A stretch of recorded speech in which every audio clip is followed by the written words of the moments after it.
Have you ever wondered what it would be like to discover something so extraordinary, so ancient, that it changes not just your life, but the very fabric of reality around you? Imagine stumbling upon a secret so powerful that it redefines everything you thought you knew about magic, about the world, and about yourself. That is exactly where our story begins today, with a young woman named Lyra, and a discovery in the depths of the Whispering Woods that would awaken a forgotten art and challenge the very nature of power itself. We'd love to know where you're joining us from today, whether you're listening under the midday sun or the quiet stars of evening. Tell us in the comments where in the world you are and what time it is there. It's always wonderful to feel connected across distances, especially as we step together into a tale of wonder and transformation. In the first age, magic was not the loud, forceful command we often imagine. It was something far more subtle, more beautiful, and infinitely more profound. It was an art, a delicate craft known as spellweaving, where intention and energy were woven together like threads of light into patterns of creation and harmony.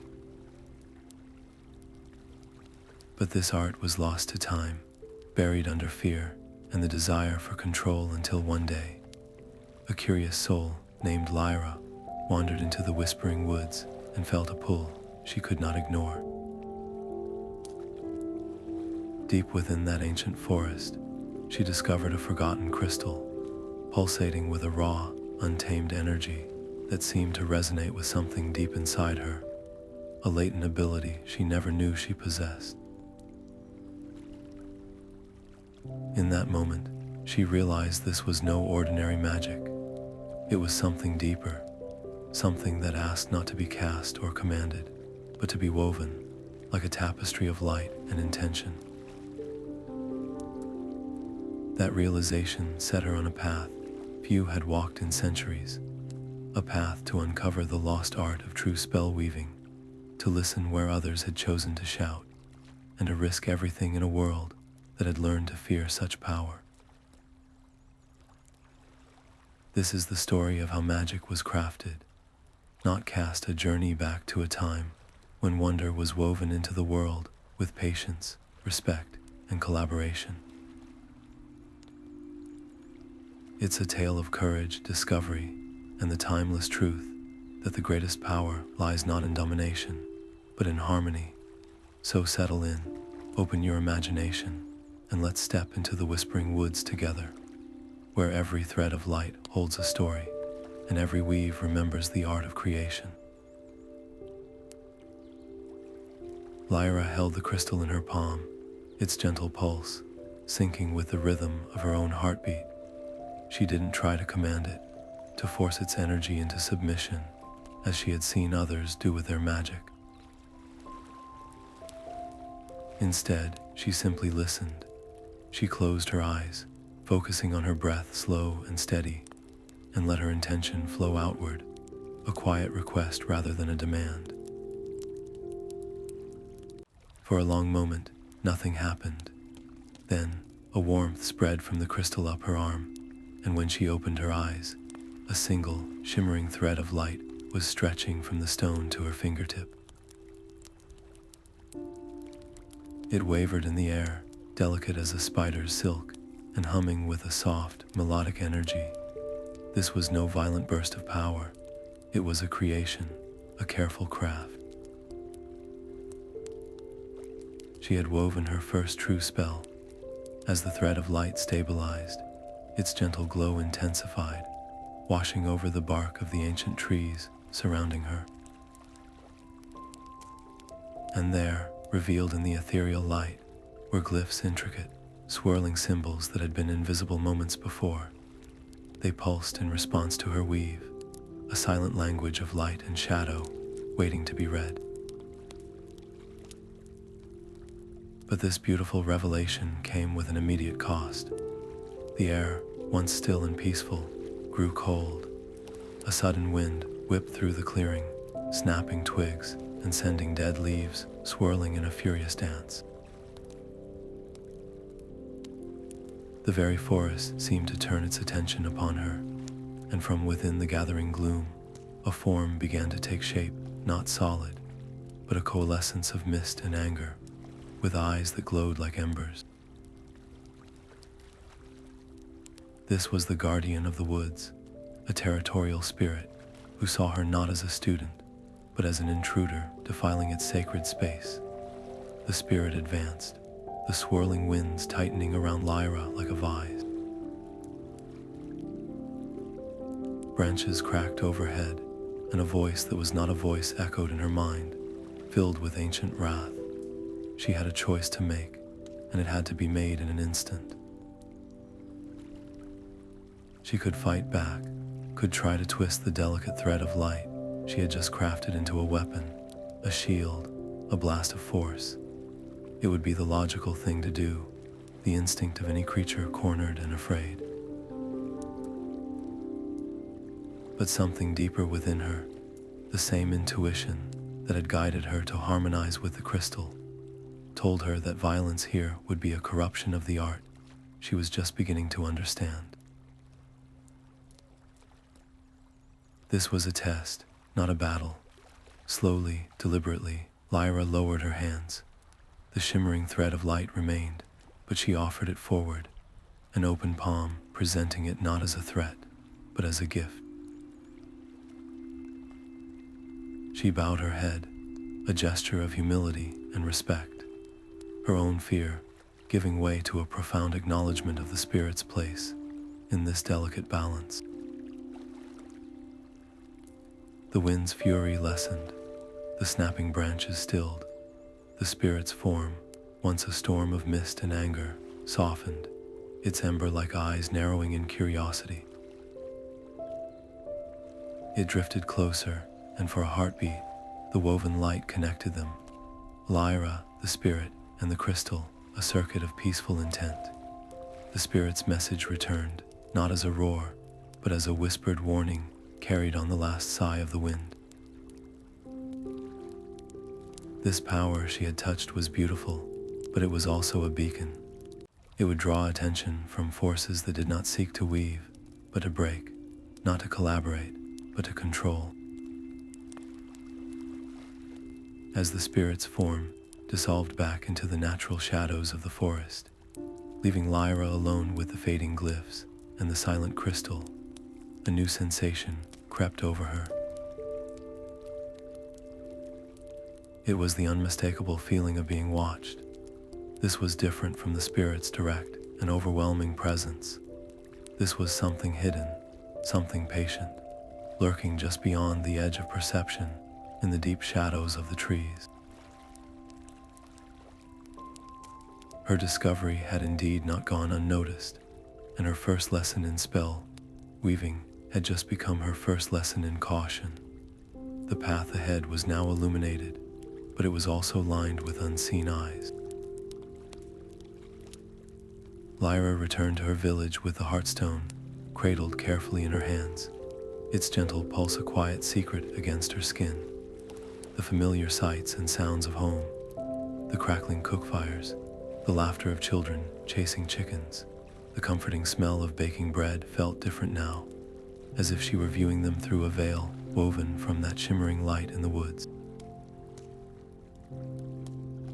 She went straight to Elder Kael's dwelling, a small hut nestled against the great oak at the village center, its walls lined with scrolls and carved memory stones. Kale was the keeper of their stories, the rememberer of things that others had let fade into myth. His eyes, clouded with age but sharp with perception, widened the moment he saw the crystal in her palm.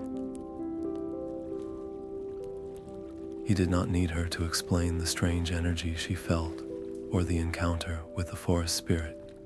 He knew. He reached out a trembling hand, not to take the stone, but to hover above it, feeling its resonance. A Heartstone, he whispered, the word filled with a reverence Lyra had never heard him use.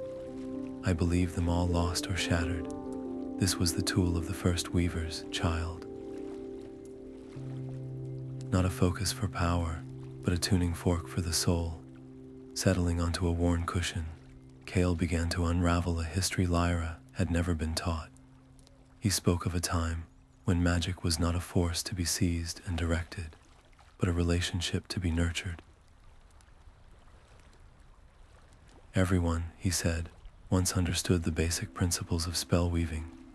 It was as common as pottery or weaving cloth, a fundamental craft of daily life, used to encourage crops, soothe aches, and strengthen community bonds. Magic was a collaborative dance with the world, but then came the Great Sundering. Kale's voice grew heavy. A faction of early magic users, driven by ambition and a hunger for dominance, grew impatient with the slow, respectful art of the weave. They found ways to break magic, to force it into servitude, to command it with sheer will. They traded harmony for control, collaboration for conquest. The resulting shockwave of corrupted energy, the Great Sundering, shattered the old ways, rendered the Heartstones inert, and left a scar on the world. Those who still remembered the true art chose to hide it, fearing it would be perverted or destroyed. Spellweaving was not forgotten because it was weak. It was abandoned because it was too powerful in its gentleness, and that gentleness was seen as a vulnerability by the new masters of magic. As Lyra absorbed this staggering truth, the door to Kale's hut was thrust open. Framed in the sunlight was Fenrin, her childhood rival, his face a mask of suspicion and scorn. He had heard fragments of her story from others who had seen her return, looking shaken and different. She consorts with wild spirits and brings cursed objects into our home, he declared, his voice drawing a small crowd of curious and concerned villagers. That thing is a relic of a broken age. The Sundering happened for a reason. This spellweaving is a dangerous delusion.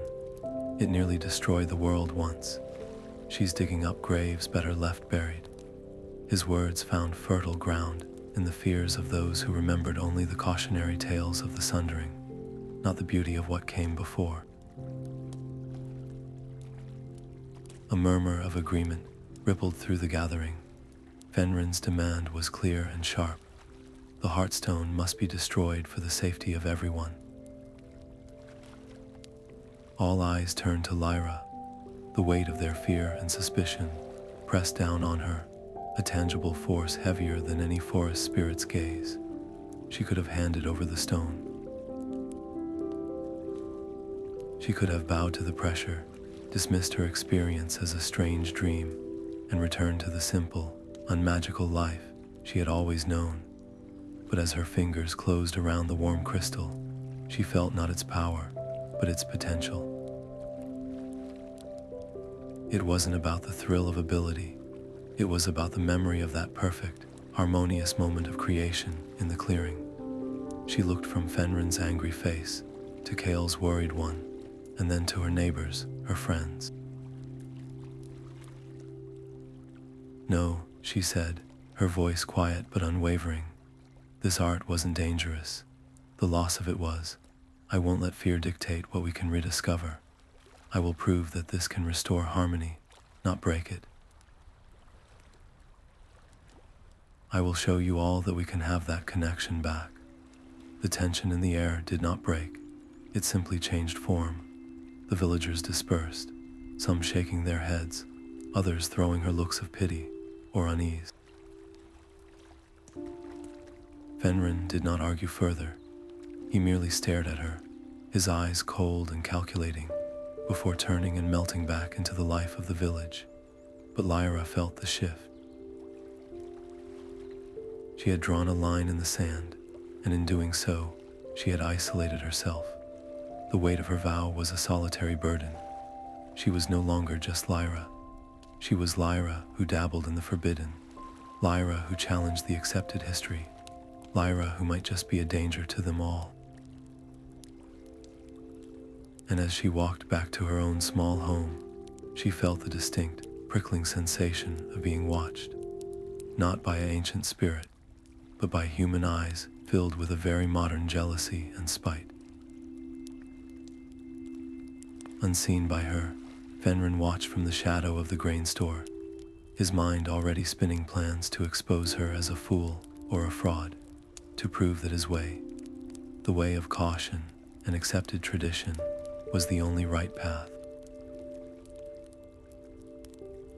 That night, sitting alone with the softly glowing Heartstone, Lyra knew that proving her worth here, in the heart of their skepticism, was impossible without more knowledge. She needed to understand the art fully before she could demonstrate it. Elder Kael, seeing her resolve, had whispered one last piece of guidance before she left his hut. There was a place, he said, a place most now considered a fairy tale, the Cave of Echoes, high in the Starfall Mountains. It was said the first weavers, before they scattered and hid, left their most profound teachings there, woven into the very stone itself, waiting for someone who could truly listen. It was a perilous journey, and many who had sought it had never returned, but it was the only path forward. As the first light of dawn touched the horizon, Lyra packed a small satchel. Her decision was made. She would seek the cave, find the teachings, and learn the truth of the weave herself. She would bring back not just promises, but proof. The Starfall Mountains rose before Lyra like a jagged wall of stone and sky, their peaks shrouded in mist and whispered legend. This was no place for the unprepared or the faint of heart. Every step away from the familiar greenery of the valley floor was a step into a steeper, harsher world, where the wind bit with a cold teeth and the paths were little more than suggestions scratched into the cliff face by generations of goats. But Lyra was not navigating by sight alone. Cradled in her hand, the Heartstone pulsed with a soft, warm rhythm, a quiet drumbeat guiding her forward. She had learned to quiet her own mind, to listen not with her ears, but with her spirit, feeling for the subtle impressions left behind by those who had walked this path centuries before.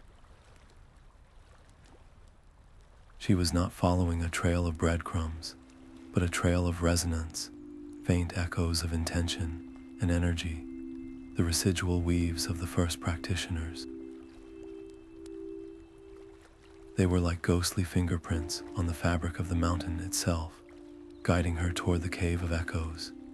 This ancient energy was not a steady, reliable beacon. It flickered and faded, sometimes strong and clear, directing her to a specific handhold or a hidden passage behind a waterfall, other times vanishing entirely, leaving her feeling lost and small against the immense granite slopes. The mountains themselves seemed alive with a volatile, unstable magic, a lingering side effect of the Great Sundering Elder Kael had described. More than once, a misplaced footfall or a surge of her own uncertainty sent tremors through the loose shale, triggering minor rockfalls that clattered down the slopes around her. She learned to move with a deliberate slowness, her breathing steady, her emotions carefully guarded, understanding that her own internal state could directly affect the volatile environment. The magic here was a raw nerve, and her every thought and feeling seemed to brush against it. After a long and arduous climb, the guidance of the Heartstone grew stronger, pulling her toward a seemingly solid wall of rock. As she approached, her doubts rising, she saw it. Not a physical opening, but a shimmer in the air, a heat-haze distortion that resolved into the faintest outline of an archway. And there, woven into the stone around it, were the first true signs she had sought. Faint, intricate patterns of light, like luminous lace, were etched into the rock face. They were breathtakingly beautiful, but also heartbreakingly fragile, flickering like a guttering candle flame. These were the Guideweaves, the signatures of the first weavers, but their energy was weak and fragmented, eroded by centuries of neglect and the mountain's own turbulent energies. They confirmed she was in the right place, but they also showed her just how much had been lost, how delicate the thread was that connected her to this forgotten art. Her moment of awe was shattered by a sound that was not part of the mountain's natural voice, a sharp, deliberate crack of stone on stone from high above her. She looked up in time to see a section of the cliff face, deliberately loosened, give way. It wasn't a natural rockfall. It was too targeted, too malicious.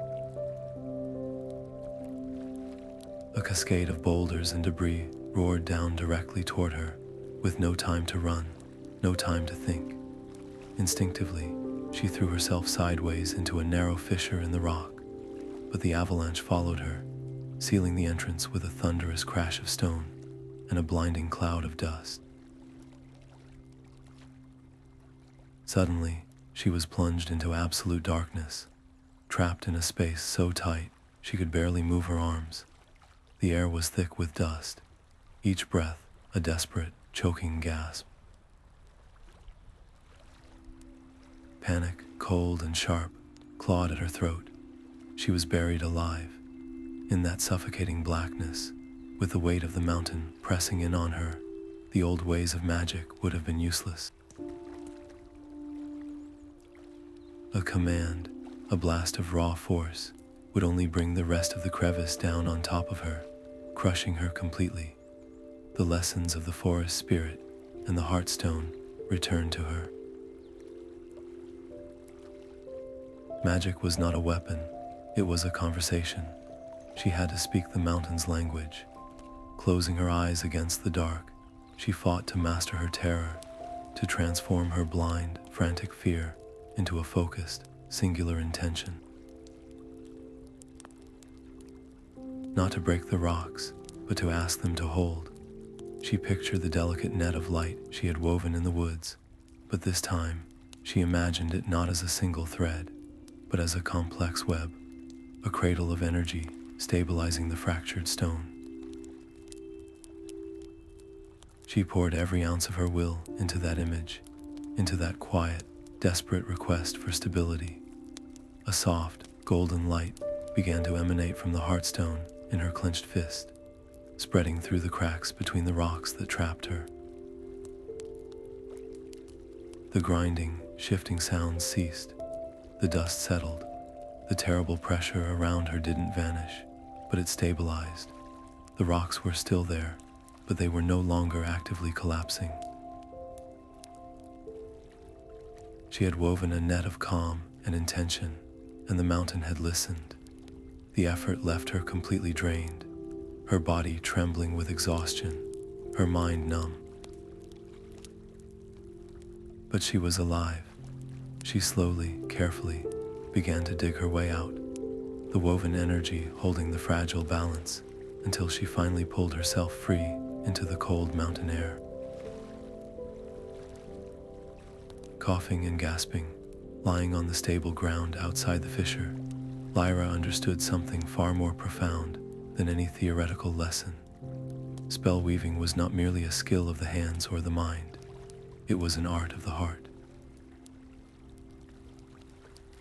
It demanded absolute emotional control, because every feeling became a thread in the weave. Her fear had almost doomed her. Her focused plea for peace had saved her. And with that realization came another, colder one. That rockfall was no accident. Someone had tried to stop her. Fenrin's face flashed in her mind, not just as a jealous rival, but as a genuine threat. His motives were darker, and more dangerous than mere disapproval. He wasn't just trying to discredit her, he was willing to see her broken, or worse, to keep this knowledge buried forever. Shaken to her core, but more determined than ever, she turned back to the shimmering archway. The path was clear now. Taking a final steadying breath, she stepped through the energy veil and into the cave of echoes. The air inside was still and ancient, and the light from her Heartstone glinted off walls covered in countless, complex weaves of light, a breathtaking tapestry of lost knowledge. And then she heard it, a faint, melodic humming that seemed to come from the very walls themselves, a sound that was both there and not there, a memory-given voice. She was not alone in this sacred place. The air within the Cave of Echoes was not merely still, it was profoundly silent, a deep and resonant quiet that seemed to absorb sound itself, leaving only the frantic beating of Lyra's own heart. She stood at the entrance of a chamber, so vast its ceiling was lost in a soft, luminous gloom, and there, above her, the silence was broken not by noise, but by light. Countless weaves, more intricate and beautiful than any she could have imagined, shimmered and pulsed across the stone expanse.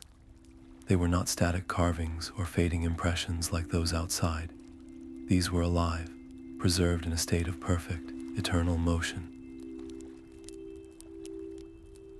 They swirled and danced like living auroras, rivers of sapphire blue, emerald green, and sunlight gold, flowing into complex, mesmerizing patterns that told stories of creation, of harmony, of a world deeply listened to and lovingly shaped.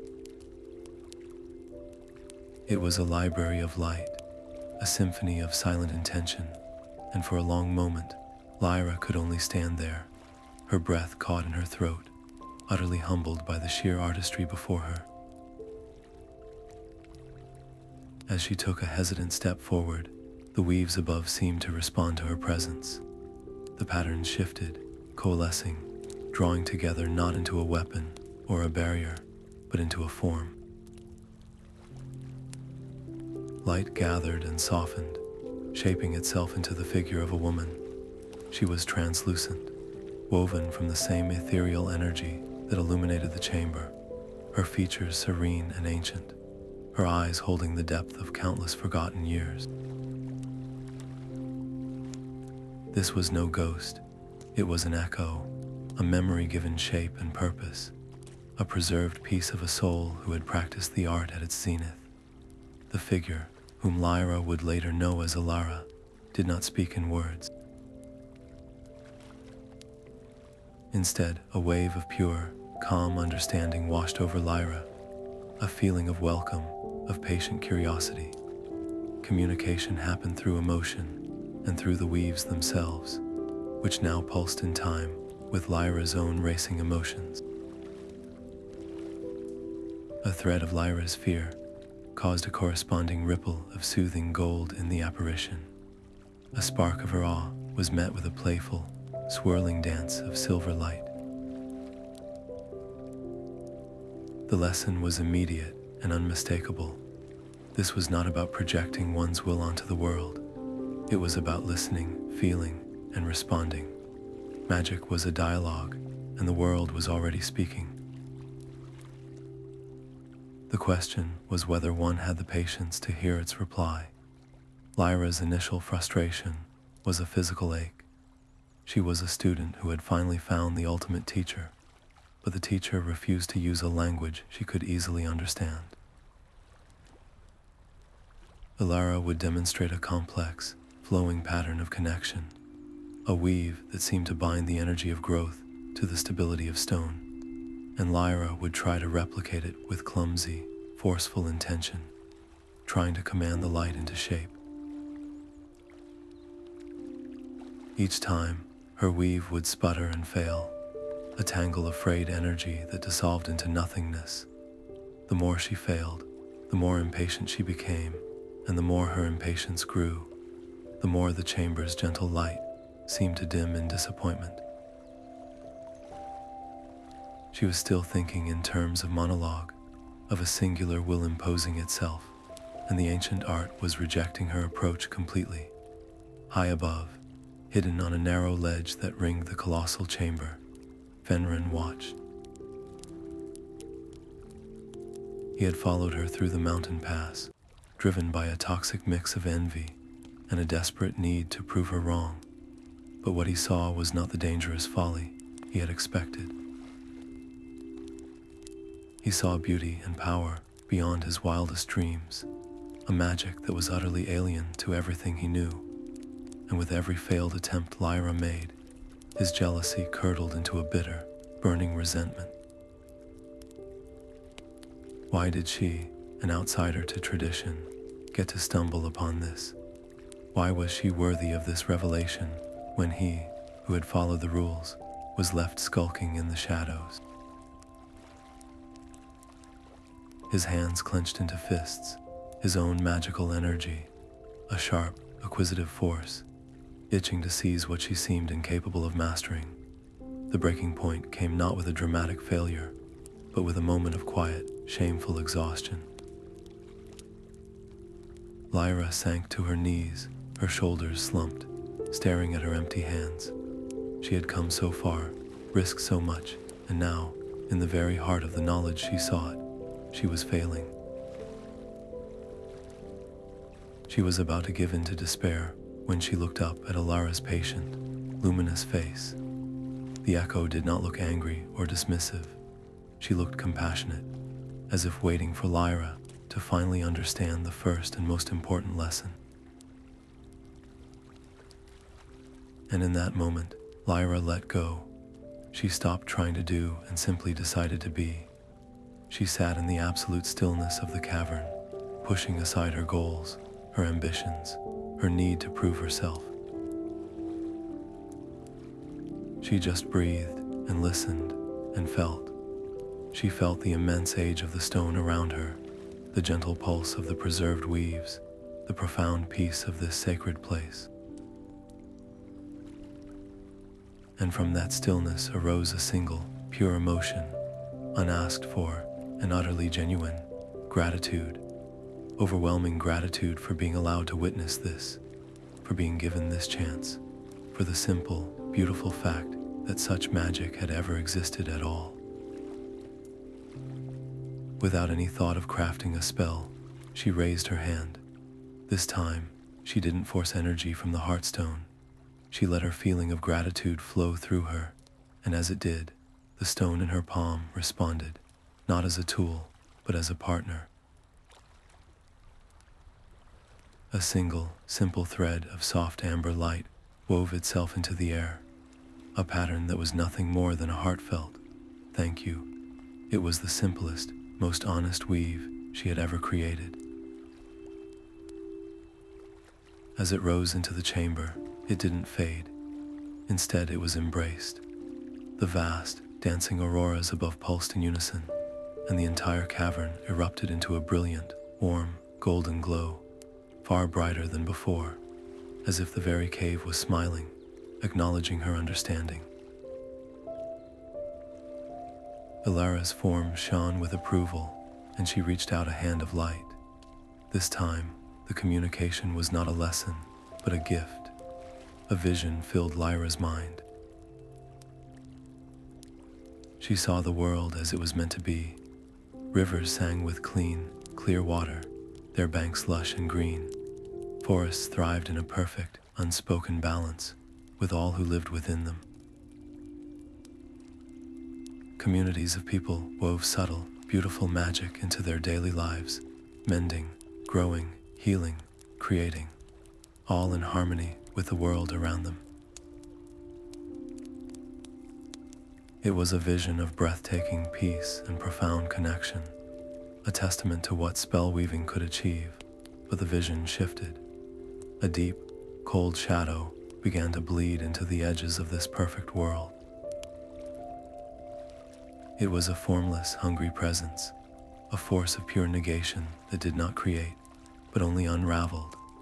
Lyra watched in horror as beautiful, complex weaves were not broken with force, but were patiently, maliciously picked apart thread by thread.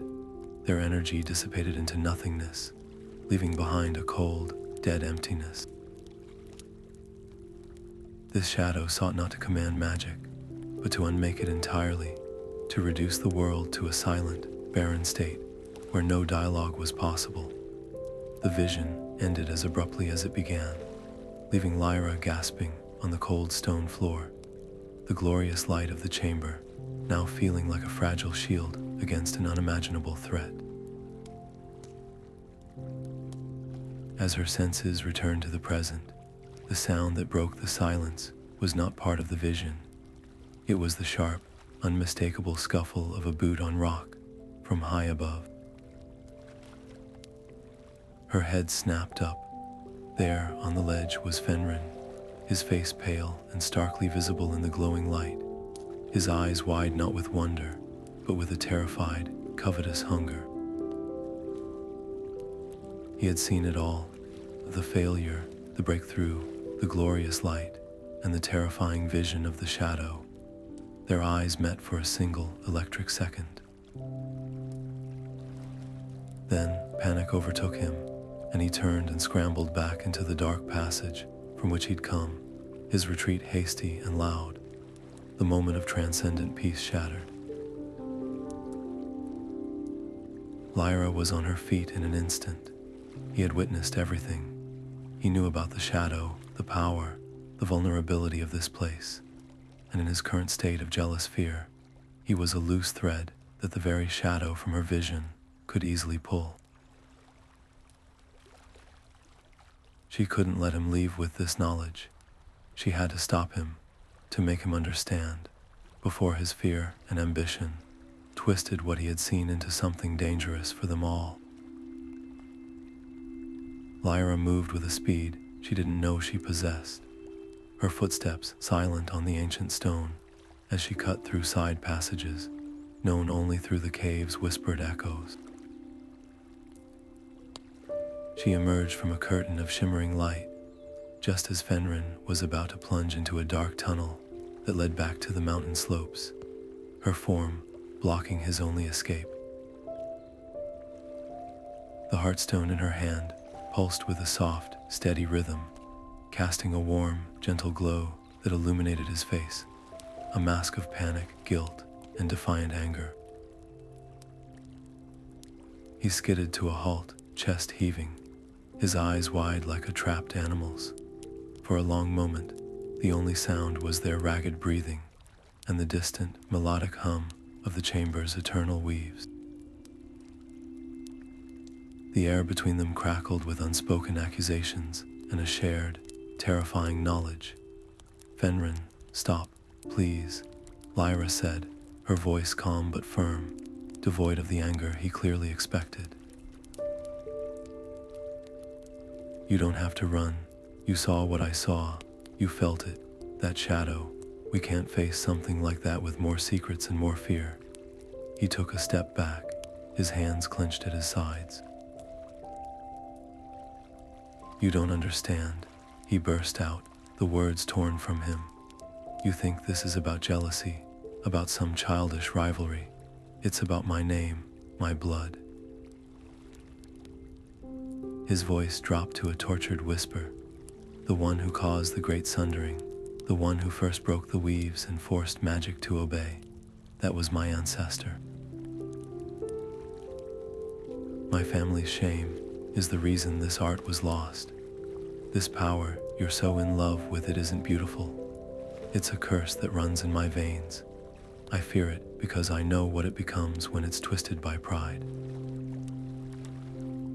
This confession, dragged from the deepest, most hidden part of him, hung in the air between them. His fear wasn't of Lyra or her discovery. It was of himself, and the legacy he believed was his inevitable inheritance. Lyra's heart ached for him. The puzzle pieces snapped into place. His hostility, his desperation to discredit her, his terror at what she might awaken. She saw not an enemy, but a prisoner of a story he had never chosen. Fenrin, she said, her tone softening into profound empathy. That wasn't your failure. It was his, and you are not him. Your fear proves that. You have a choice. He never made the choice to weave, not break. Let me show you. Let me teach you the right way. She extended her free hand, not in challenge, but in invitation. For a heartbeat, she saw it. A flicker of hope in his eyes, a desperate yearning to believe her, to be free of the heavy chain of his history. But shame and pride are stubborn jailers. The hope in his eyes was snuffed out by a surge of defensive anger. You can't teach me anything, he snarled, and in a movement faster than thought, he lunged not at her, but at the Heartstone. His fingers closed around it, wrenching it from her grasp. He stumbled back, holding the glowing crystal aloft like a weapon, his face contorted with a mix of triumph and terror. You see, it's mine. The power is mine to control. He focused all his will, all his inherited hunger for dominance, into the stone, trying to force it to obey him, to bend its energy to his command. But the Heartstone did not respond with a surge of raw power. Instead, it flickered violently in his grip, its light becoming a chaotic, painful strobe. It was rejecting him, its harmonious nature recoiling from his attempt to dominate it. A strangled cry of frustration and pain escaped his lips as the energy he tried to command lashed back at him, a feedback loop of corrupted intent. Lyra did not leap forward to wrestle it back. She did not summon a defensive weave or meet his aggression with her own. She knew that would only confirm his belief that magic was a contest of wills. Instead, she closed her eyes for a brief second, centering herself. She then raised her empty hands, fingers moving with a delicate, deliberate grace. She began to weave, but not with light or energy from the stone. She wove with the only thing she had left, her own intention and the profound understanding she had gained in the chamber.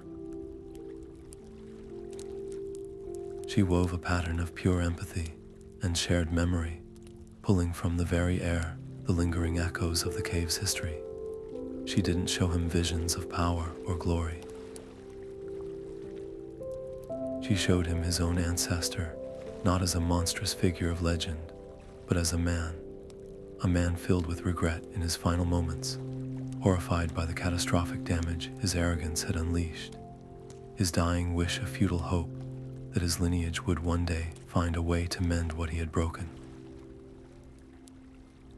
She then wove the counter-image, the beautiful vision Alara had given her, people working together, their individual threads of magic, combining to create something stronger and more beautiful than any one person could achieve alone. She showed him the profound, uplifting beauty of true collaboration. The effect was immediate and devastating. The angry, defiant energy drained from Fenrin's posture. The visions were not an attack. They were a mirror, and in them he saw the hollow emptiness of the path he was on, and the redemptive beauty of the path he could choose. His arms fell to his sides. The Heartstone, now calm and glowing softly once more, dropped from his nerveless fingers and clattered onto the stone floor between them.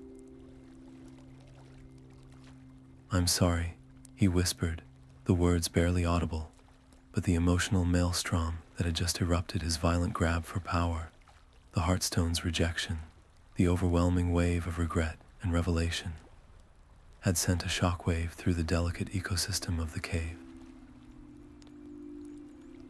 The ancient weaves preserved in the walls and ceiling, stable for millennia, were suddenly unbalanced.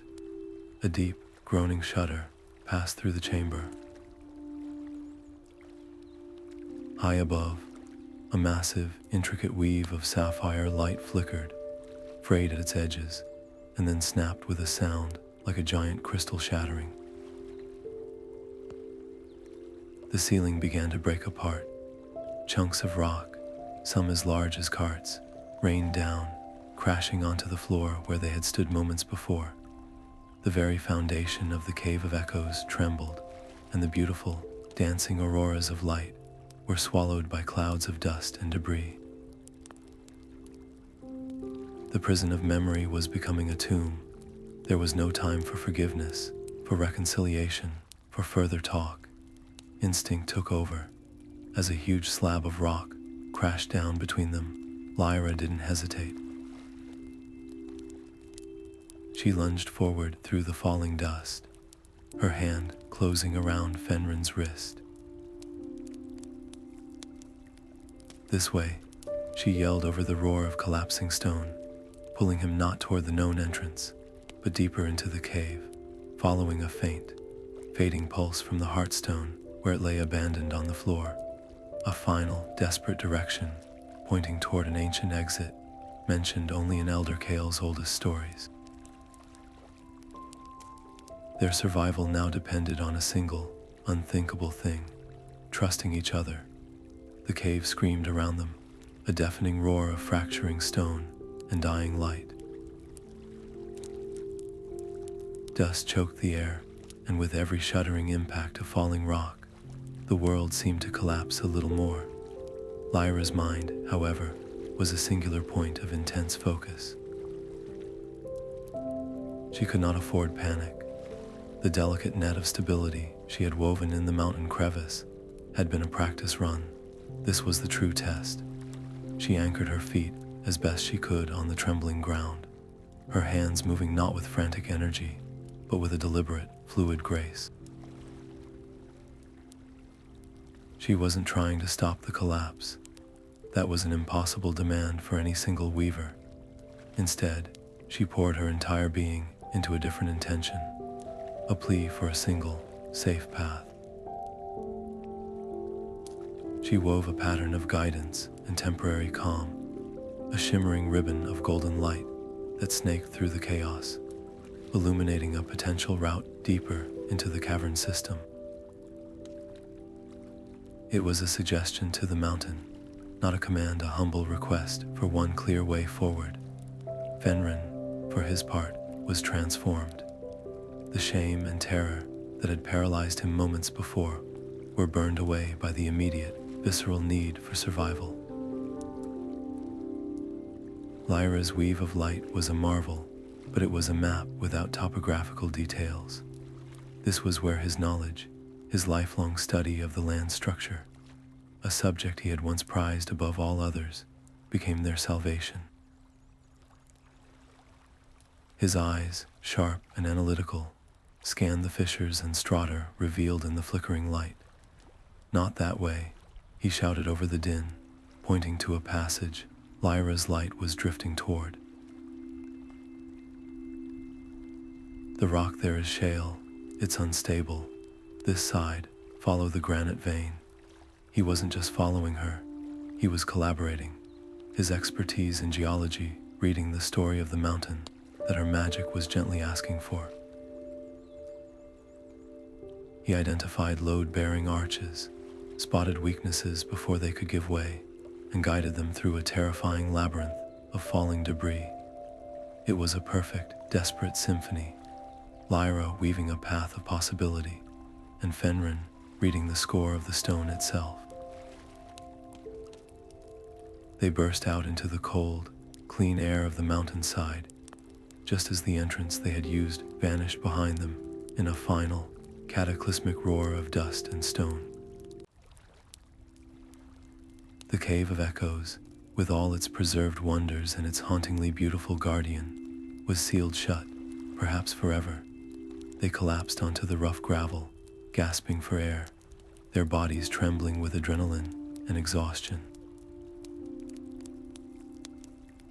The silence that followed was almost as shocking as the noise had been. For a long time, neither of them spoke, the magnitude of what had nearly happened, and what had just passed between them was too immense for words. Finally, Fenrin turned to Lyra, his face streaked with dust and tears, not of self-pity, but of a profound, humbling catharsis. "You could have left me," he said, his voice raw. "After what I did, you should have." Lyra simply looked at him, her own breathing slowly returning to normal. "That wouldn't have been weaving," she replied quietly. "That would have been breaking, and we've had enough of that." Her simple statement landed with the weight of an entire philosophy. In that moment, Fenrin understood the art not as a technique, but as a principle to live by. He looked down at his hands, the hands of a descendant of the breaker, and then back at her, a new resolve hardening in his gaze. "Then let me help you mend it," he vowed, the words a solemn oath. "Let me help you bring this back to the world, not for power, for balance, to redeem the name I carry, and to protect it from the shadow you saw." His offer was no longer born of guilt, but of genuine purpose. He had seen the true nature of the weave, and in saving his life, Lyra had given him a new one. Their return to the village was not the triumphant arrival of heroes. The rumors that had been whispers before their departure had festered and grown in their absence, fertilized by fear and the absence of any counter-narrative.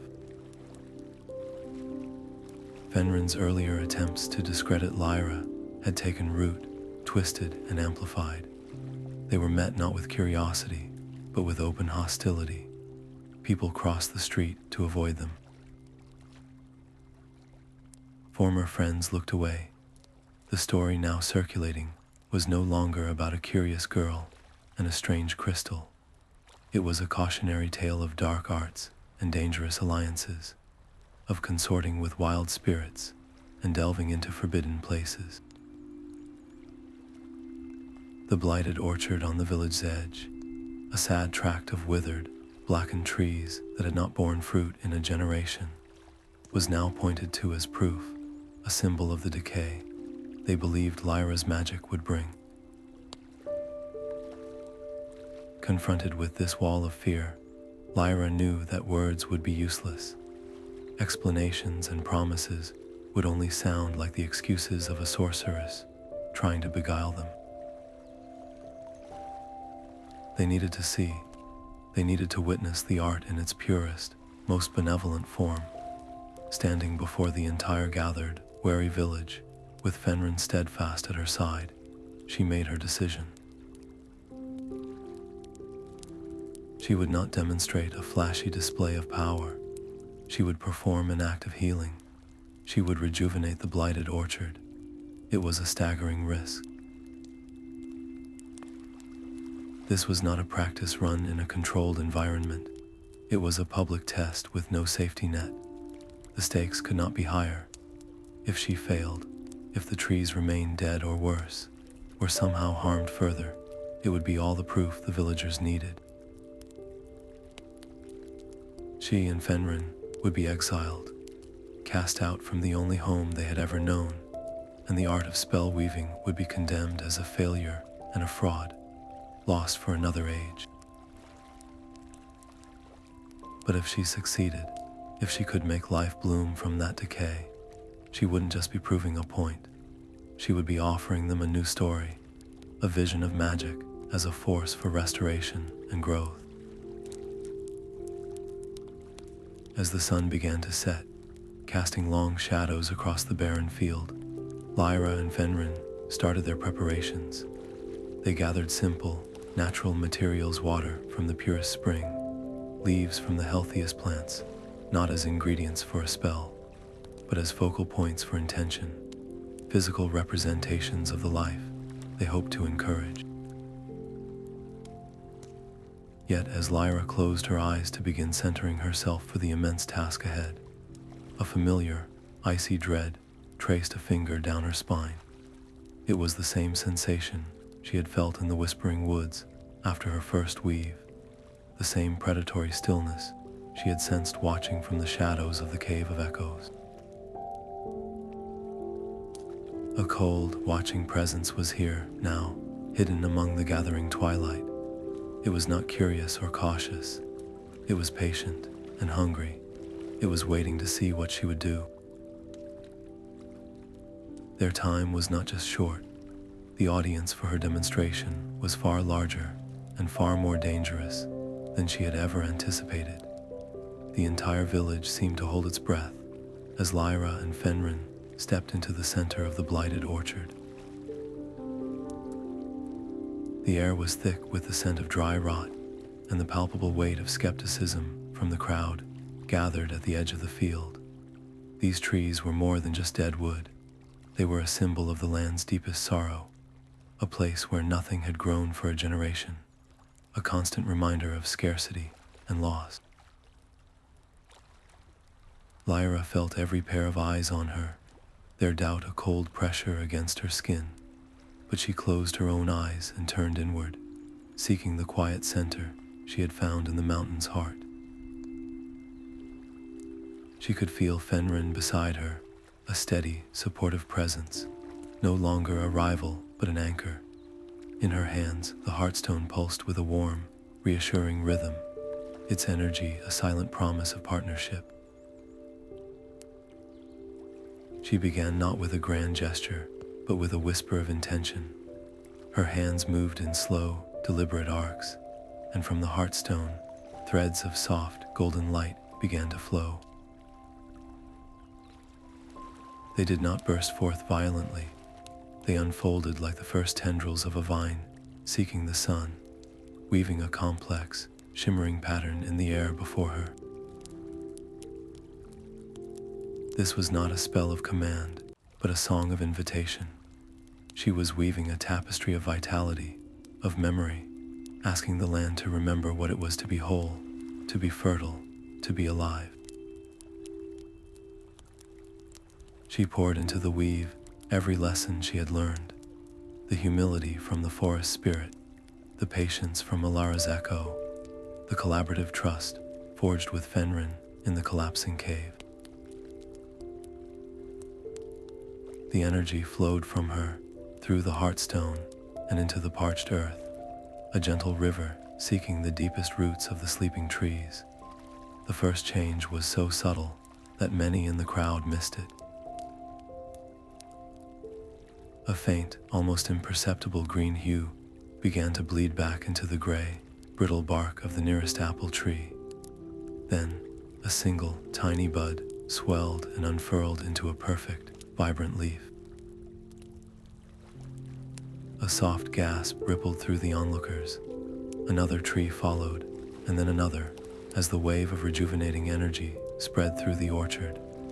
Leaves emerged in a rush of lush green, and delicate white blossoms burst forth, their sweet fragrance cutting through the old scent of decay. Before the astonished eyes of the villagers, small, hard fruits began to form and swell on branches that had been barren for decades. It was a miracle unfolding in slow, beautiful motion. But the miracle came at a great cost. Lyra's face was pale and beaded with sweat, her hands trembling with the immense effort of sustaining the complex weave. The pattern of light in the air flickered and wavered, the threads growing thin and strained. She was giving everything she had, and it was not enough. The scale of the blight was vast, and the shadow upon the land was deep. The murmurs from the crowd began to shift from awe back toward doubt. It's faltering, someone whispered loudly. See, I told you it was trickery. It can't hold. This was the moment the hidden observer had been waiting for. Cloaked in shadows at the very edge of the tree line, a figure that seemed to drink the light around it raised a hand. It did not attack Lyra directly. That would have been too obvious. Instead, its fingers moved with a cruel, precise malice, picking and pulling at the outermost edges of her luminous weave. It was like a saboteur, snipping the crucial threads of a masterwork tapestry. Wherever its influence touched, the vibrant green energy of Lyra's pattern grayed and frayed, dissolving back into nothingness. A patch of rejuvenated trees at the far end of the row began to wither again, their new leaves curling and turning black at the edges. A cry of dismay rose from the crowd. Lyra felt the attack not as a physical blow, but as a sickening drain, a cold void eating away at the edges of her consciousness. She staggered, on the verge of collapse, the beautiful vision slipping through her fingers. It was Fenrin who acted. He saw Lyra falter. He saw the unnatural decay spreading against the current of her magic, and he understood what was happening. The old Fenrin, the one ruled by pride and fear, might have seized this moment of her weakness to proclaim his own superiority. But the new Fenrin, the one who understood collaboration, saw only a pattern that needed strengthening. He did not try to take control. He did not force his own energy into the weave. Instead, he stepped forward and placed a hand on Lyra's shoulder, a gesture of pure solidarity. He closed his eyes, quieted his own heart, and focused on a single, simple intention, not to lead, but to sustain. His energy, once sharp and acquisitive, was now calm and supportive, flowing into her not as a replacement, but as a reinforcement. He became a steady foundation, a second pillar holding up the immense weight of the spell. The effect was instantaneous and profound. The faltering weave stabilized, the frayed threads knitting back together with renewed strength and brilliance. The golden light flared, pushing back against the corrosive influence at the edges. The wave of rejuvenation surged forward with renewed power, sweeping through the entire orchard until every last tree was vibrant, blooming, and heavy with perfect, unblemished fruit. The air was filled with the overwhelming scent of life and petals. For a long, breathless moment, there was only stunned silence. Then, the silence broke into a wave of astonished cries, cheers, and tears of joy. The villagers surged forward, not in anger, but in wonder, touching the leaves and fruit, as if to confirm they were real. Lyra and Fenrin stood together at the center of the rebirth, exhausted but triumphant, their shared effort having achieved the impossible. But as the crowd celebrated, Lyra's eyes scanned the tree line where she had felt the hostile presence. She saw it, a flicker of darkness retreating into the deeper woods, a patch of deeper shadow that moved with purpose against the setting sun. And left behind in the air where it had stood was a faint, oily residue of energy, a cold, corrosive feeling that made the vibrant magic of the orchard feel thin and fragile nearby. It was the exact same sensation she had felt in her vision within the Cave of Echoes, the same emptiness that sought to unmake every beautiful thing. Their success had not gone unnoticed. It had drawn the direct attention of the very force they hoped to stop. The victory was real, but it was also a declaration of war. That night, as the village feasted on the first apples in a generation, Lyra fell into a deep, troubled sleep. Her dreams were not of blooming orchards, but of a towering spire of black rock under a sickly green sky. Within it, she saw beautiful, complex weaves being captured not to be admired, but to be methodically torn apart on cold, stone altars, their essence harvested and twisted into sharp, cruel instruments of pure control. She saw magic itself being remade, not through collaboration, but through domination. The celebration in the village felt like a distant dream the next morning, its joy overshadowed by the cold, oily residue of dread that Lyra could still feel clinging to the edges of the rejuvenated orchard. That corrosive energy was a stain on the world, a signature of something deeply wrong, and she knew they could not ignore it. With Fenrin walking quietly beside her, his own expression grim with understanding, they went to find the one person who might have answers.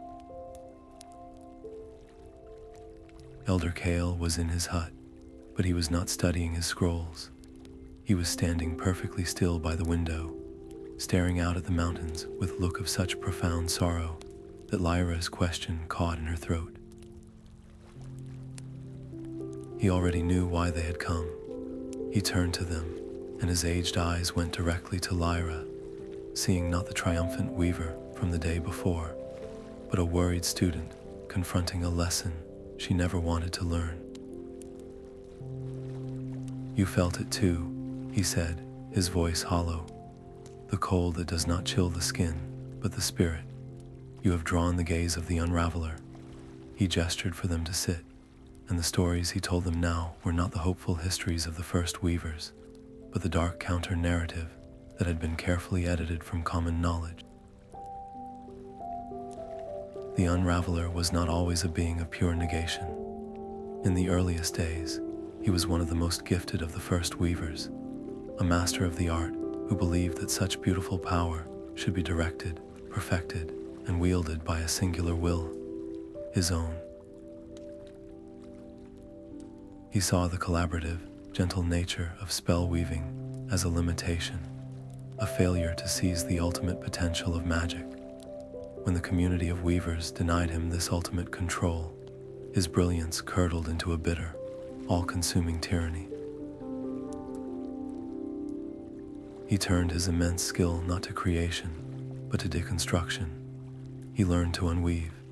He would seek out the most beautiful, complex spells crafted by others and patiently, meticulously pick them apart thread by thread, not to understand them, but to demonstrate his superiority and to hoard the dissipated energy for himself. His goal was to unravel all of reality until it was a blank slate, upon which he alone would rewrite the laws of existence. Kale's voice grew heavy as he reached the end of the tale.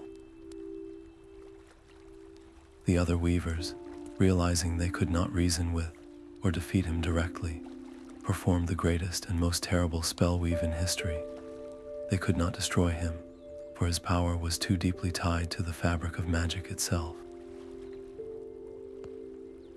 Instead, they wove a prison not of stone and iron, but of silence and stillness, the prison of echoes on the distant Isle of Silence.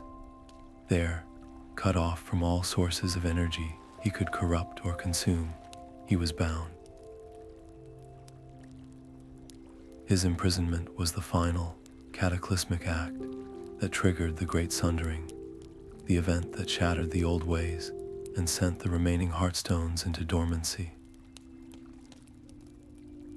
For ages he was forgotten, a nightmare locked away, but prisons, even perfect ones, can weaken over centuries.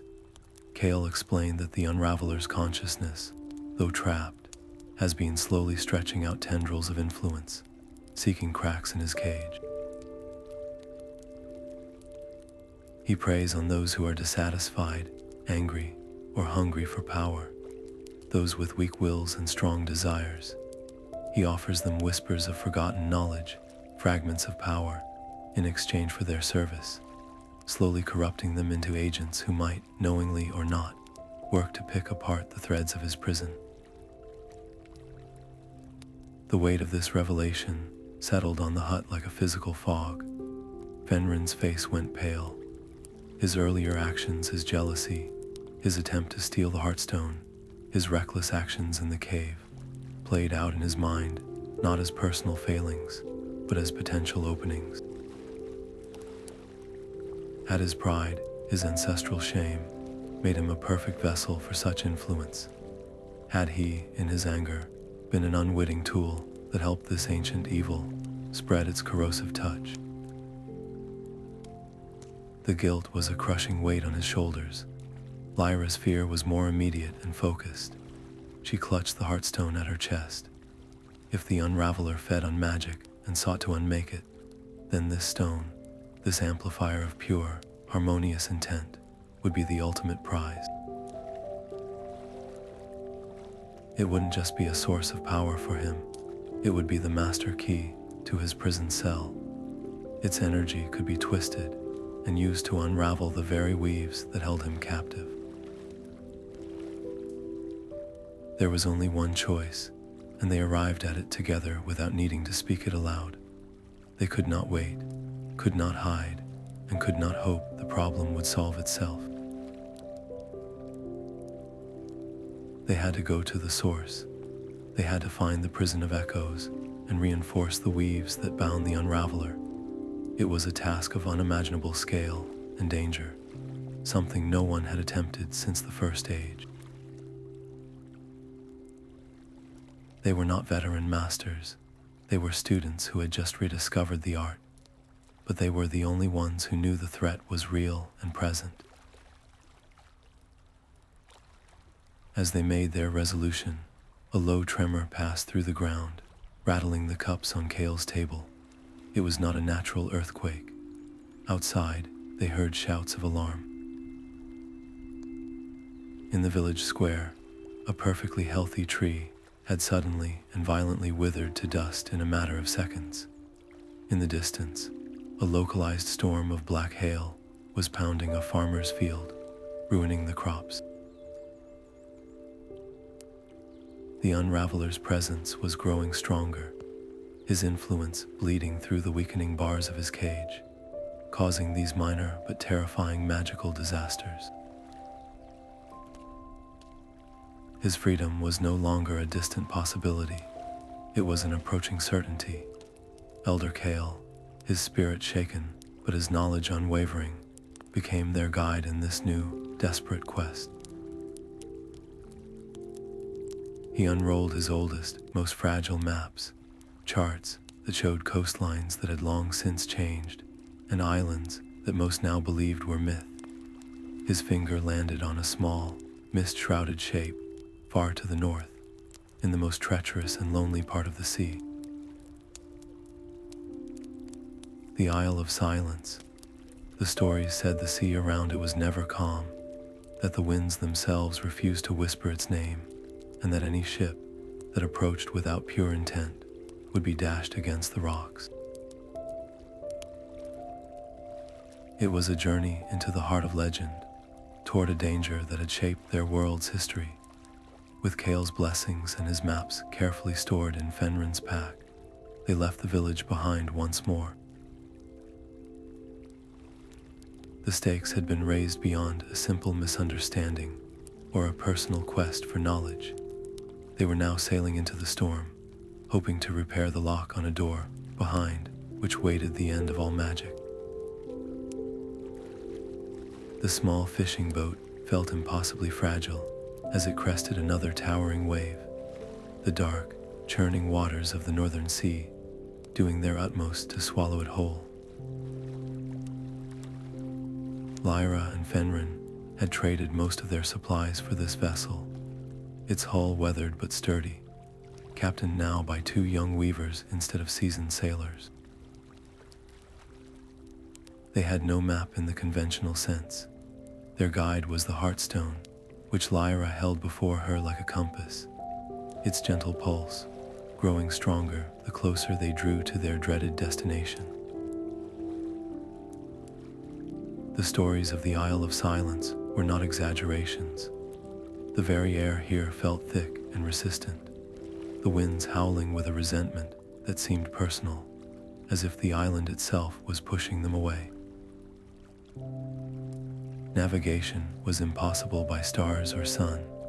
The sky was a perpetual, bruised twilight of swirling cloud and mist. Their only tools were their newfound skills and their deepening trust. When a squall would rise up without warning, its winds threatening to tear the sail to ribbons, Lyra did not try to fight it. Fighting was the language of the storm. Instead, she would weave, Her hands would move in slow, counter-rotating circles, and she would pour her intention into the air, not a command for the storm to cease, but a request for the winds to find a harmonious path around their little boat. She wove patterns of calm and safe passage, and the gales would subtly part, flowing around their vessel like a river, diverting around a stone, leaving them in a pocket of unnerving stillness.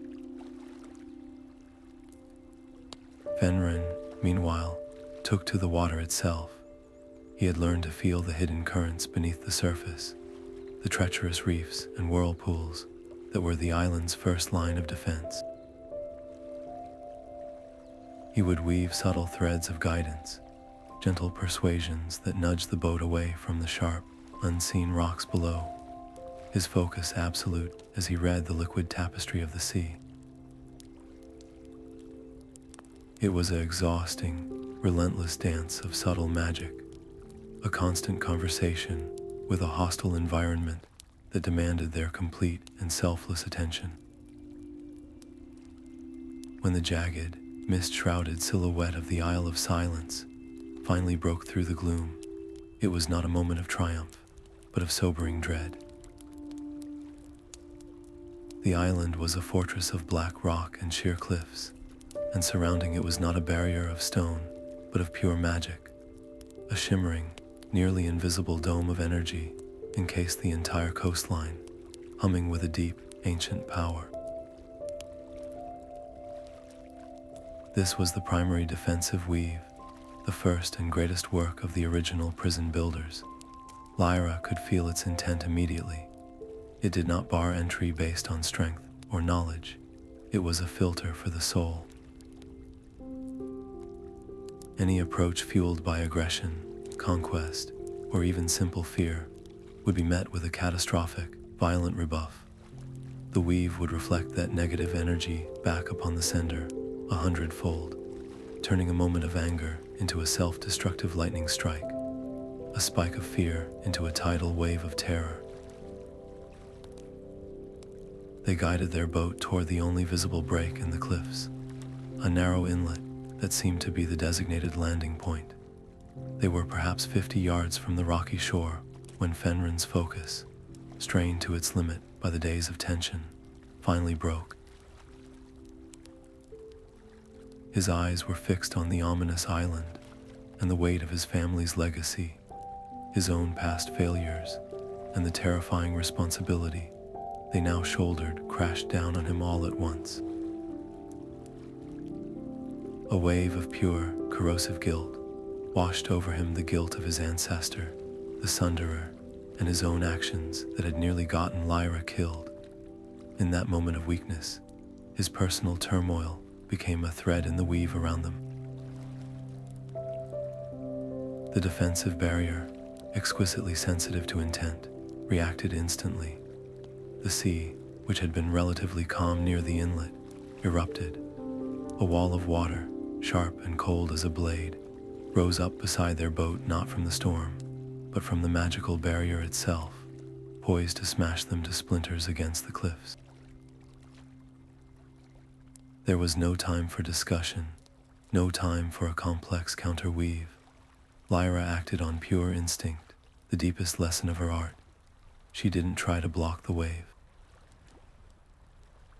Instead, she turned to Fenrin, her own fear shoved aside, and placed her hands on his shoulders. She looked into his eyes, wide with panic and self-recrimination, and she wove the simplest, most direct pattern she could. It was not a shield of force, but a barrier of pure emotional clarity, a weave of calm, and most importantly, forgiveness. She poured into it her absolute understanding of his struggle, her own forgiveness for his mistakes, and her unwavering belief in the man he was choosing to become, not the legacy he was born into. The wave of water, charged with the energy of his guilt, met this barrier of absolution and simply dissolved. It fell back into the sea as harmless spray. The defensive weave, sensing the shift from self-pity to a quest for redemption, recalibrated. The violent hum of the barrier softened to a gentle, almost welcoming thrum. Shaking but profoundly changed, Fenrin met Lyra's gaze. He nodded, a silent thank you, and then closed his eyes. This time, he did not focus on the shame of his past, but on the hope of his future, the redemption he sought not just for himself, but for his entire bloodline. He pictured himself strengthening the prison weaves, not breaking them. He focused on protection, not power. Lyra joined him, and together, their energies harmonized, weaving a single, unified intention of pure purpose. Their boat passed through the shimmering dome, as if through a curtain of cool mist, and the waters of the inlet became as calm and clear as glass, guiding them gently to a rocky beach. Stepping onto the black sand of the Isle of Silence was like stepping into a tomb. The air was still and cold, devoid of the sound of birds or insects or wind. The silence was a physical pressure on their ears, but beneath that silence, thrumming up through the soles of their boots, was something far worse. It was a deep, rhythmic pulse of pure malice, a hatred so ancient and vast it felt like the heartbeat of the island itself. The Unraveler, they could feel his consciousness pressing against them, not as a physical force, but as a psychic weight, a constant, whispering temptation toward despair and anger. The prison weaves were still holding, but just barely. They could feel the strain in the air, like a great rope frayed to its last few fibers, vibrating with the effort of containing the monstrosity within. The path from the beach led inward, toward a yawning cavern entrance at the base of the largest cliff, the prison of echoes, and as they approached that dark mouth, they saw the first physical evidence of the Unraveler's work. Faint, ghostly threads of light, the remnants of the prison's outer defensive weaves, hung tattered and frayed in the air, snapping and dissolving like rotting thread. They hadn't just arrived in time, they were witnessing the final stages of a breach. The entrance to the prison of echoes was not a gate of iron or stone, but a final, shimmering curtain of woven light that parted for Lyra and Fenrin like water, sensing the purity of their intent. But as they stepped through, the air that greeted them was not the sterile silence of a sealed tomb. It was the electric, suffocating tension of a cage straining at its bars. The cavern was immense, its ceiling lost in a gloom, pierced by countless threads of luminous energy. These were the prison weaves, the masterwork of the first age chains of sapphire, barriers of gold, nets of silver light, all intertwined in a breathtaking, impossibly complex tapestry that pulsed with a serene, ancient power. And at the heart of it all, suspended in the center of the chamber, was the source of the oppressive dread. It was not a creature with form or flesh, but a swirling, formless vortex of absolute darkness, a hole in reality itself that seemed to drink the light and sound from the air around it. This was the Unraveler, and the beautiful chains that bound him were failing. All around the chamber, threads of light were snapping with soft, sickening pops, like breaking bones. Whole sections of the weave were fading, their light guttering out, leaving gaps in the prison through which the dark presence seemed to bulge and strain, its malevolence leaking into the world. Then the voice came. It did not sound in their ears, but unfolded directly within their minds, a silken, insidious whisper that felt both intimately personal and immeasurably ancient. It did not roar or threaten. It offered, to Fenrin, it spoke in the voice of his deepest shame. Why struggle? Why carry this burden that was never yours to bear?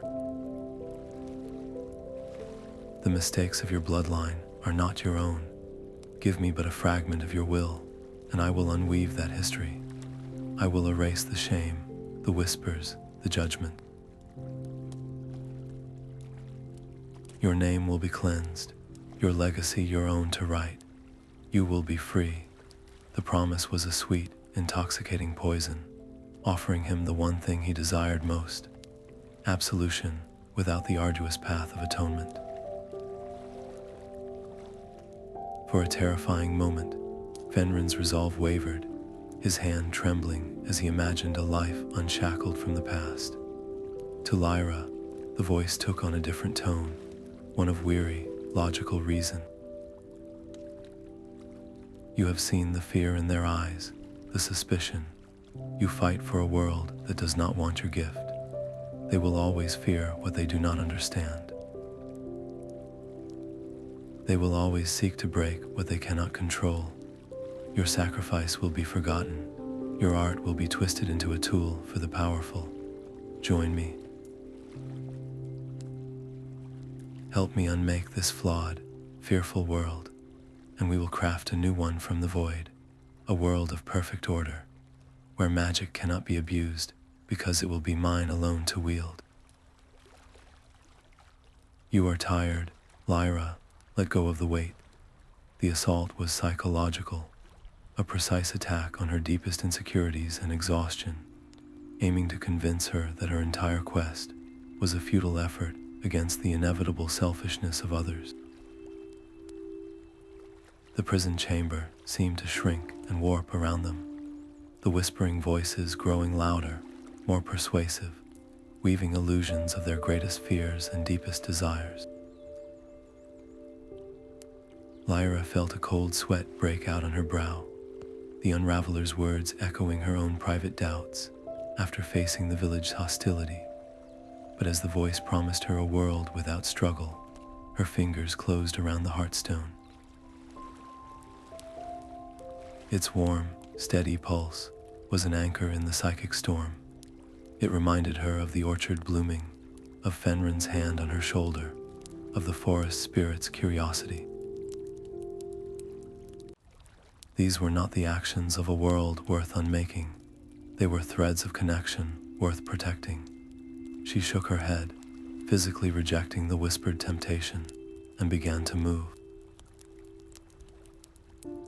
Her hands rose, not in a gesture of defense, but of creation.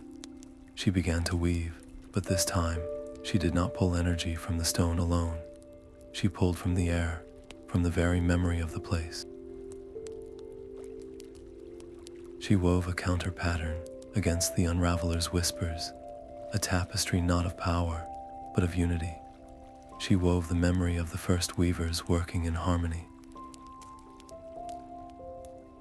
She wove the image of the village celebrating the rejuvenated harvest. She wove the feeling of the mountain's stability and the sea's guidance. Each thread was a rebuttal to the Unraveler's lies, a testament to the beauty and resilience of a connected world. Her pattern glowed with a soft, defiant light, and where it touched the fraying prison weaves, it reinforced them, the broken threads knitting back together with renewed strength.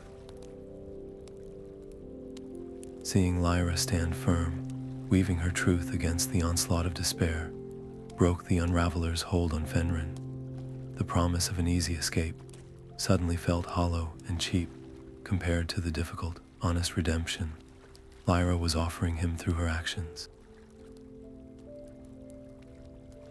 Her courage was a mirror showing him his own. With a sharp, defiant cry, he shook off the last of the whispering influence and stepped forward, adding his own strength to hers. His energy, once so sharp and hungry, was now focused and calm. He did not try to lead the weave. He followed its rhythm, reinforcing Lyra's patterns with threads of his own resolve, threads of apology, of commitment, of a chosen future. Together, their combined will flowed into the ancient prison, a river of light against the relentless tide of darkness. The Unraveler's response was instantaneous and violent. The gentle, coaxing whispers vanished, replaced by a psychic scream of pure, undiluted rage. The formless darkness at the chamber's core convulsed, and from it lashed out tendrils of anti-energy, not to break their weaves by force, but to corrupt them.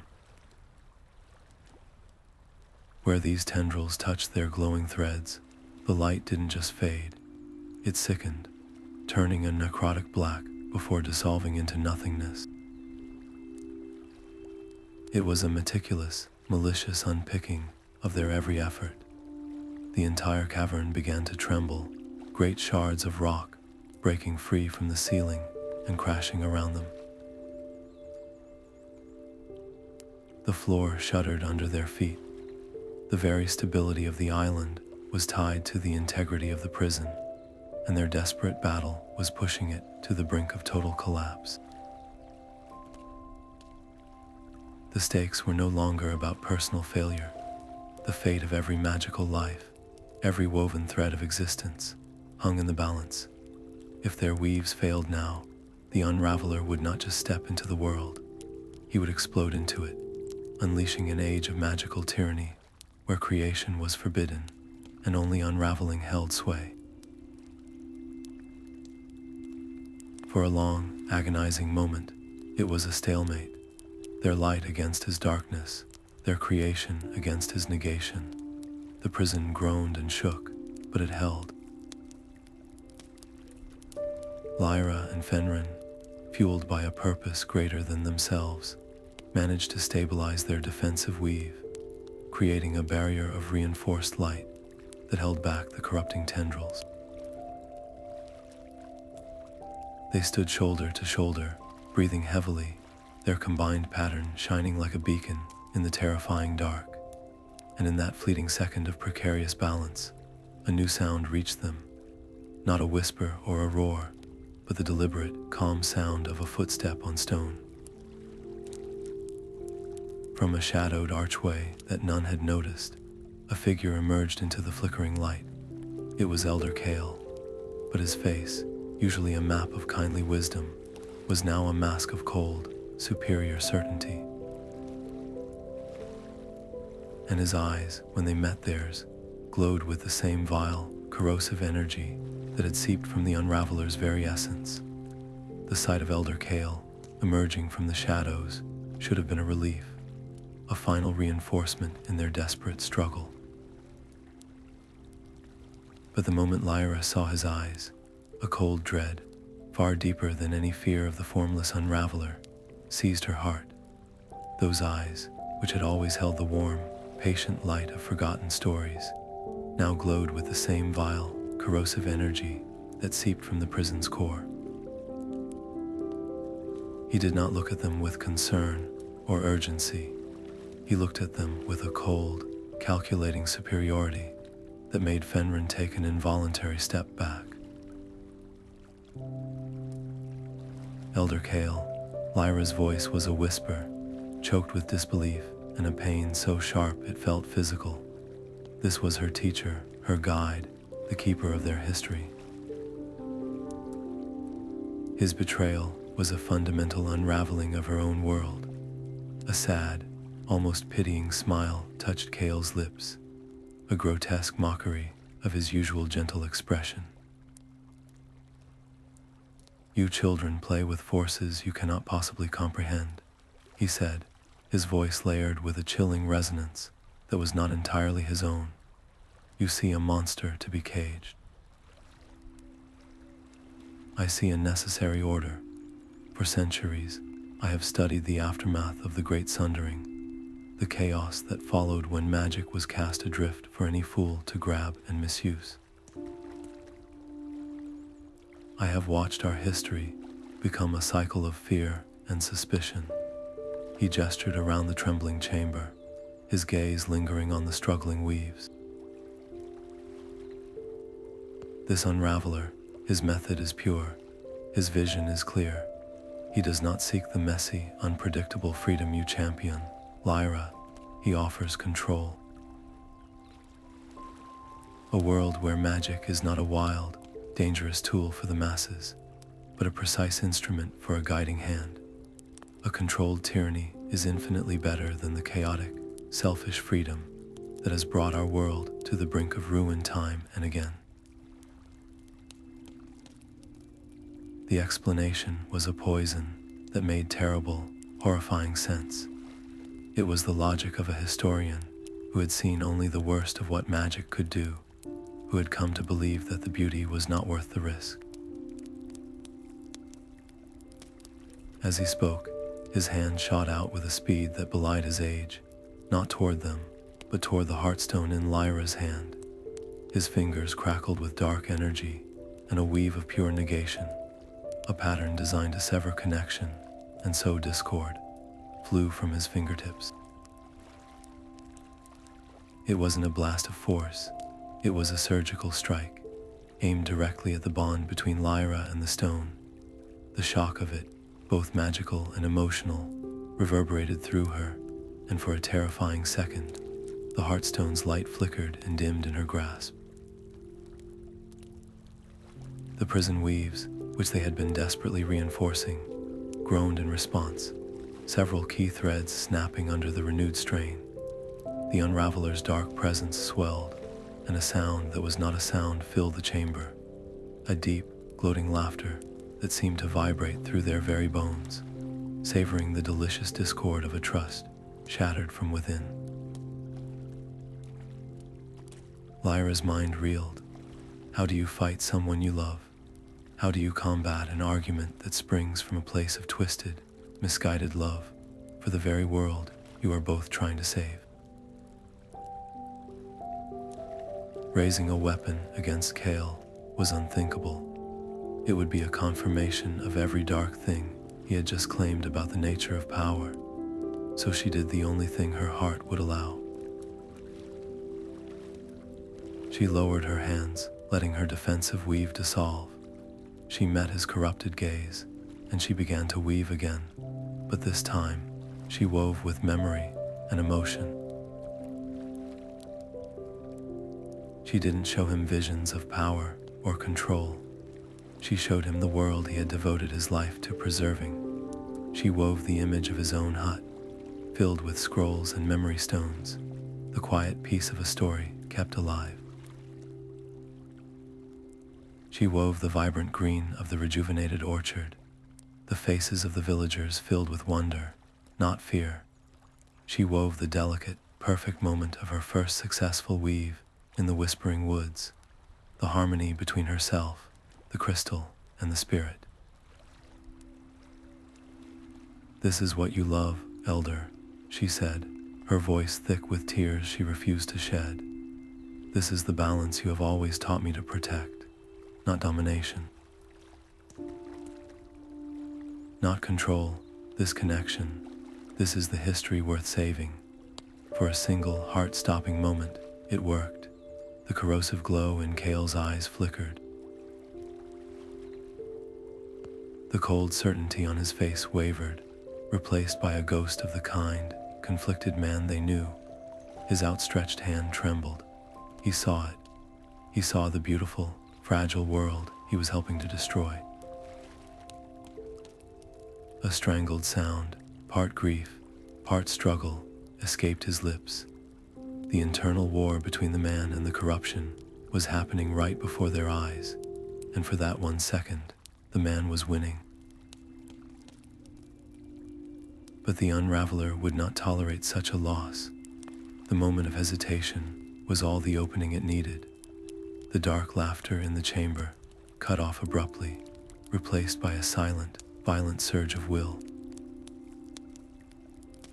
The tendril of influence that had been subtly guiding Kale transformed into a chain of pure domination.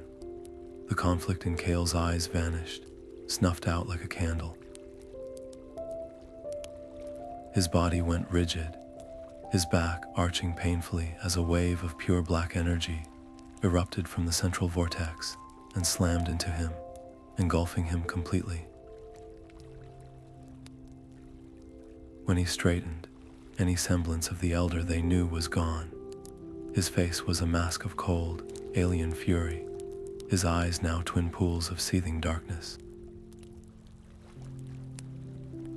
His voice, when it spoke, was a ragged chorus of his own and the Unraveler's, a horrifying duality. The child speaks of connection, while she stands against the only true unity. The unity of my will. The stakes had just escalated beyond anything they could have imagined. The enemy was no longer a distant, trapped entity. It was wearing their friend's face. It was using Kale's vast knowledge of ancient weaves, his intimate understanding of spellweaving's principles, against them. The Unraveler, now fully possessing Kale's body, began to weave, his movements a cruel parody of the graceful art. He crafted patterns of such malignant complexity that they didn't just disrupt Lyra and Fenrin's weaves, they actively unravel the prison itself, twisting the ancient, sacred patterns into instruments of their own destruction. To fight back with force, to strike at Kale's body, would be to kill the man they were trying to save. They were trapped in a nightmare of their own making, forced to defend themselves against a beloved teacher while trying to save him, all as the very walls of reality itself began to crumble around them. The air crackled with a sickening dissonance, the beautiful art of the weave perverted into a weapon by the hands of their own mentor. Lyra's heart felt like it was being torn in two, every instinct screaming to defend herself against Kale's onslaught, yet her soul rebelling against the idea of striking him down. They were losing. With every complex, malicious pattern the Unraveler Kale wove, another thread of the ancient prison snapped. The chamber shuddered violently, and the formless darkness at its core pulsed with triumphant hunger. They couldn't fight him, and they couldn't reason with the entity that now wore his face. They needed a third way, a solution that addressed the corruption itself, not the corrupted vessel. Lyra's eyes met Fenrin's, and in that shared, desperate glance, a plan formed without words. It was a terrible, breathtaking risk. With a final, shared nod, they stopped trying to counter the attacks. Instead, they dropped all their defenses. Lyra stepped forward, the Heartstone glowing fiercely in her palm. She didn't raise it as a shield or a weapon. She gently placed it on the cold stone floor between them, a silent offering, a focal point that belonged to neither one alone, but to their shared purpose. They joined hands over it, their fingers interlocking, and together they began to weave. This was not a pattern of force or binding. It was a song of cleansing, a symphony of release. They poured into it not their power, but their deepest truths. Lyra's unwavering belief in connection, Fenrin's hard-won quest for redemption, their shared memory of the orchard's rebirth, and their profound, grieving love for the man Kale had been. They wove a pattern of pure, radiant purification, aimed not at the Elder, but at the corrosive energy that possessed him. They asked the Heartstone to amplify not their will, but their compassion. The stone responded with a light that was not merely bright, but profound. It erupted from the crystal in a silent, expanding wave of pure white radiance, so intense it was not seen with the eyes, but felt with the soul. It filled the cavern, washing over the shuddering prison weaves, over the seething central darkness, and over Kale. For a moment, everything was suspended in that blinding, silent luminescence. Then a scream tore through the chamber, a raw, agonized sound of rage and pain that was unmistakably the Unraveler's, a sound of something ancient and vile being scoured by a light it could not comprehend. The black energy that had engulfed Kale burned away like mist under a blazing sun, evaporating from his body with a final, hissing shriek. The connection was severed. His hold was broken, As the blinding light receded, the cost of their victory became immediately clear. The Heartstone, which had channeled such an immense and purifying energy, lay where they had placed it. A fine, hairline crack now ran across its surface, spider webbing from its center. Its light, once a steady, warm pulse, now flickered unevenly like a guttering candle. And Kale, freed from the Unraveler's grip, collapsed to the ground like a marionette with its strings cut. He was alive, his chest rising and falling in shallow breaths, but he was pale and terribly still, the ordeal having drained him of all strength. But there was no time for relief, no moment to tend to him. The Unraveler, denied his puppet, was not destroyed. The purifying light had forced him out of Kale, but it had also finished the job of shattering his original prison. The beautiful weaves that had held him for ages snapped completely, dissolving into motes of fading light. From the center of the chamber, the formless darkness coalesced, no longer a passive presence straining at bars, but a conscious, raging storm of pure dark intent. It grew, swirling and gathering the shattered remnants of the prison's energy, drawing them into itself. It had a voice now, not a whisper in the mind, but a physical sound that grated against the stone itself. "You have freed me," it boomed, the words dripping with a malice so deep it felt cold. "Your sentiment has delivered you to me. I will unmake every weave you have ever cherished. I will tear down your world of fragile connections, and from its threads, I will craft a new reality, one of perfect, silent order, where my image is the only law." The threat was no longer a possibility. It was an imminent, unfolding reality. The storm of darkness began to advance toward them. Lyra acted without a second thought. There was no time for a grand plan, only for a desperate act of delay. She snatched the cracked Heartstone from the floor, its flickering light feeling fragile in her hand. Ignoring the pain that lanced up her arm from the damaged crystal, she focused every ounce of her remaining strength into one final, simple weave. She did not try to create a new permanent prison that was far beyond the stone's damaged state and her exhausted power. Instead, she wove a cage, a temporary, shimmering dome of golden light that slammed down over the advancing storm. It was flimsy, transparent, and already she could see it straining under the Unraveler's rage, shuddering as he threw himself against its walls. It would hold for minutes, perhaps only seconds, but it was all she could give them. The Unraveler's laughter echoed inside his temporary prison, a sound of pure contempt. "A fleeting barrier, Weaver, a final, futile gesture. When I break this, your end will be my new beginning." Lyra turned to Fenrin, her face pale, but her eyes blazing with a terrifying, absolute understanding. The temporary cage had given them a moment, but it had also shown her the truth. They could not defeat the Unraveler. They could only contain him, and to contain a being of such power, a prison needed an anchor, something permanent, something of immense power that could sustain the weave for all eternity. Something or someone would have to become a part of the cage itself. As the golden dome shuddered violently, another hairline crack appearing in its surface, she grabbed Fenrin's arm and leaned close, her voice a whisper against the rising storm. "We have to weave a new prison, Fenrin, a real one, but it can't just be made of light and intention. It needs an anchor. It needs something to hold it forever."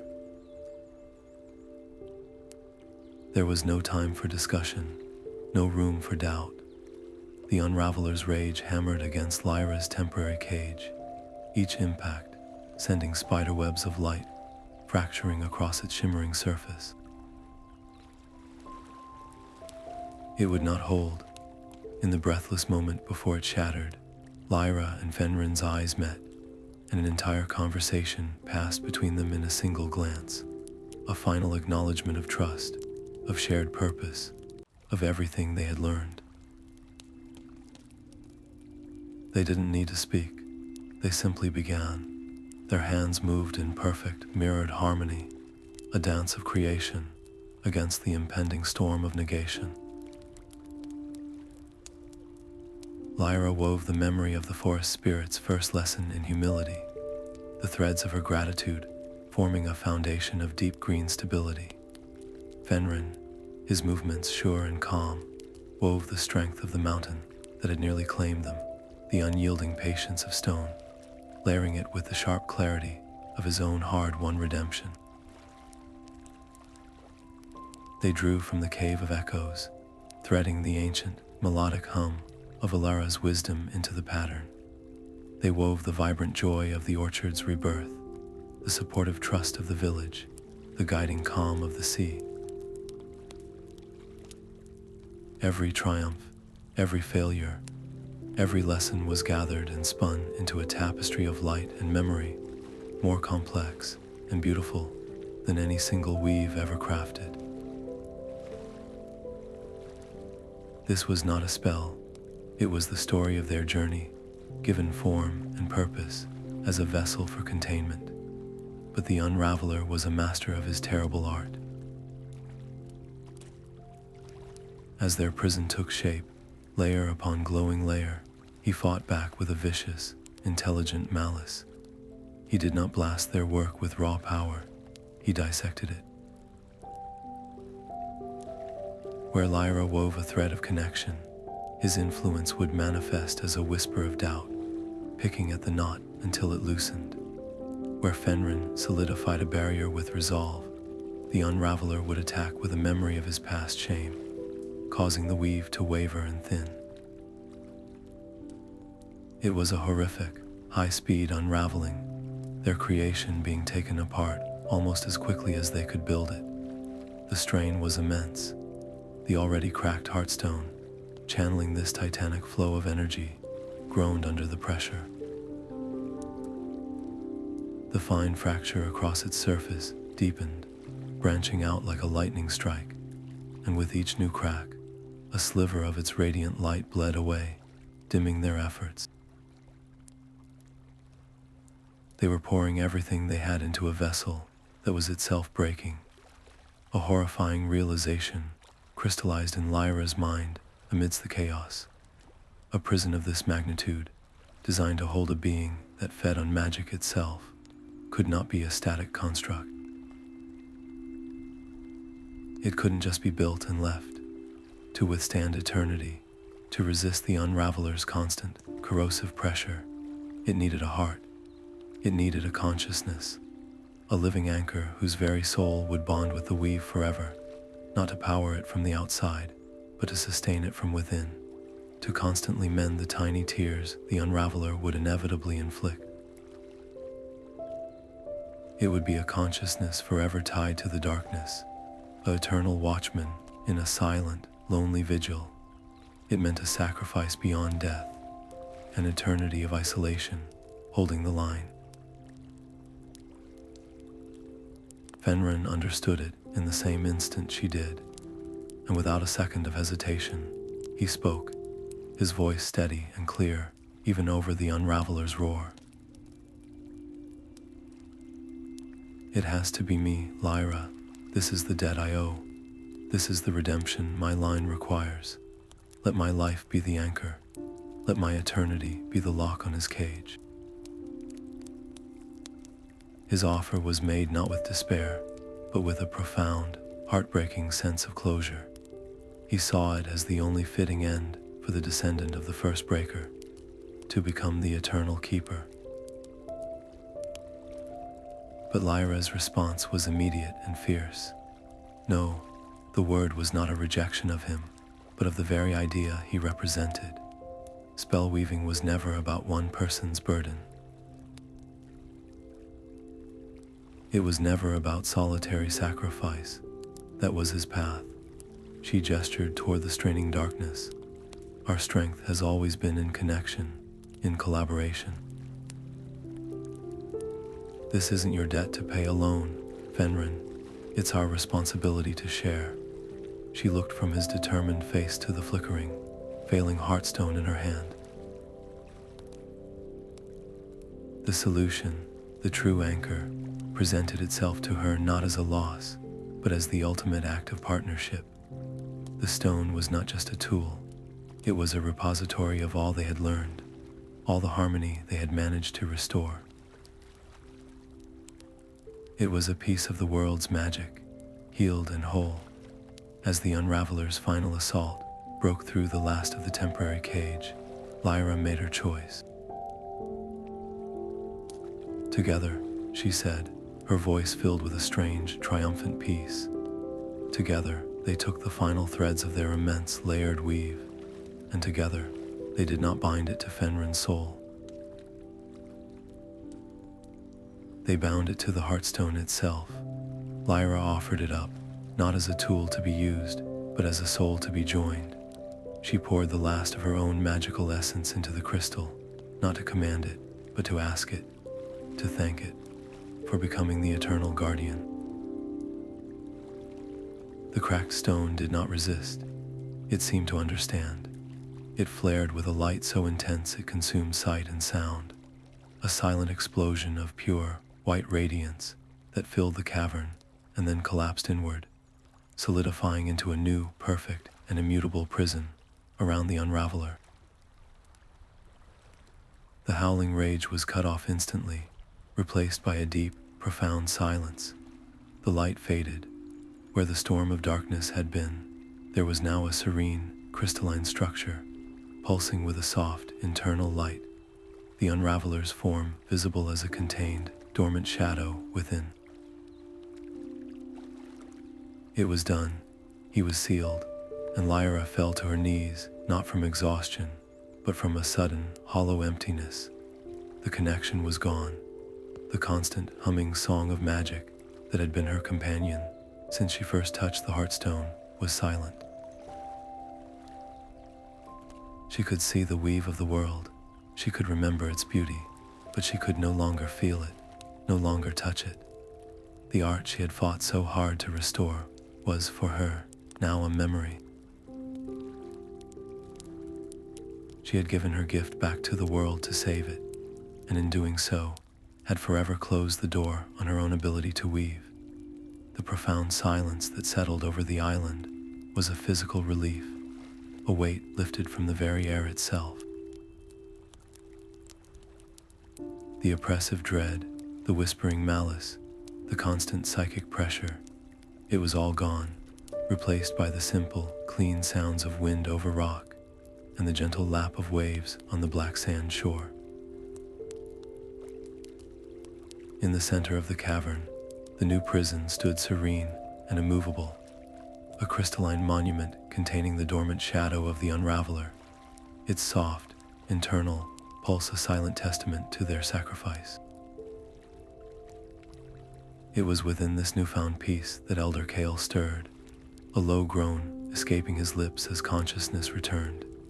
He pushed himself up on trembling arms, his face a landscape of confusion and dawning horror as the memories of his possession flooded back, not as a dream, but as a nightmare he had been forced to act out. His eyes, clear of the corrosive energy, but clouded with a deep, personal shame, found Lyra and Fenrin. The words that left him were not excuses, but a raw, choked vow. The stories I kept, I twisted them with my own fear. I became a cautionary tale myself. I will spend whatever life I have left not just keeping the true history, but teaching it. I will ensure no one forgets the cost of control or the true price of balance. His atonement would become his new life's work, a living amends for the betrayal that had nearly cost everything. For Lyra, the victory was profoundly bittersweet. As the adrenaline of the battle faded, a hollow emptiness bloomed within her, a silence more deafening than the Unraveler's screams. She looked at her hands, the same hands that had once woven threads of light with such effortless grace, and felt nothing. The constant humming song of the world's magic, the resonant energy that had been her companion since she first touched the Heartstone in the Whispering Woods, was utterly silent. She could remember the feeling, could recall the intricate patterns and the flow of intention, but the connection itself was severed. The Heartstone was gone, its energy and essence forever woven into the fabric of the prison, and with it, she realized, had gone her own ability to touch that realm. She had given her gift back to the world to save it, and in doing so, had closed the door on her own magical life. A deep, quiet grief settled over her, not for the power itself, but for the loss of that beautiful, constant dialogue with the world, a conversation she could now only remember but never again join. Fenrin watched her, his own heart aching for her loss, but his mind was already racing toward a different, more practical fear. He looked from Lyra's sorrowful face to the perfect, silent prison. The art, he began, his voice hesitant. The Heartstone was the key. It was the amplifier, the guide. Without it, how do we practice what we've learned? How do we teach others the knowledge we recovered? Is it now just theory? Is spellweaving lost again? This time not to fear, but to the very act that preserved it. His worry was a valid one. They had fought so hard to rediscover this beautiful art, only to seemingly lose the primary tool required to practice it at its highest level. The fear of failure, of this second, accidental loss, was a heavy burden on his shoulders. Lyra listened to his concerns, her gaze drifting from her own empty hands to the determined set of Fenrin's jaw, and then to the remorseful resolve in Kale's eyes. A new kind of strength, born not from magic, but from an unshakable core of understanding, straightened her posture. She shook her head, a small, sad but firm smile touching her lips. No, Fenrin, you're thinking like the old world again. The art doesn't live in the stone. It never did. The stone was a focus, a teacher, but the true craft lives here. She tapped her temple, and here, she placed a hand over her heart. It lives in the understanding. It's in the patience to listen, the humility to ask, and the will to collaborate. That doesn't require a crystal. It requires a choice. We don't need the stone to practice the principles.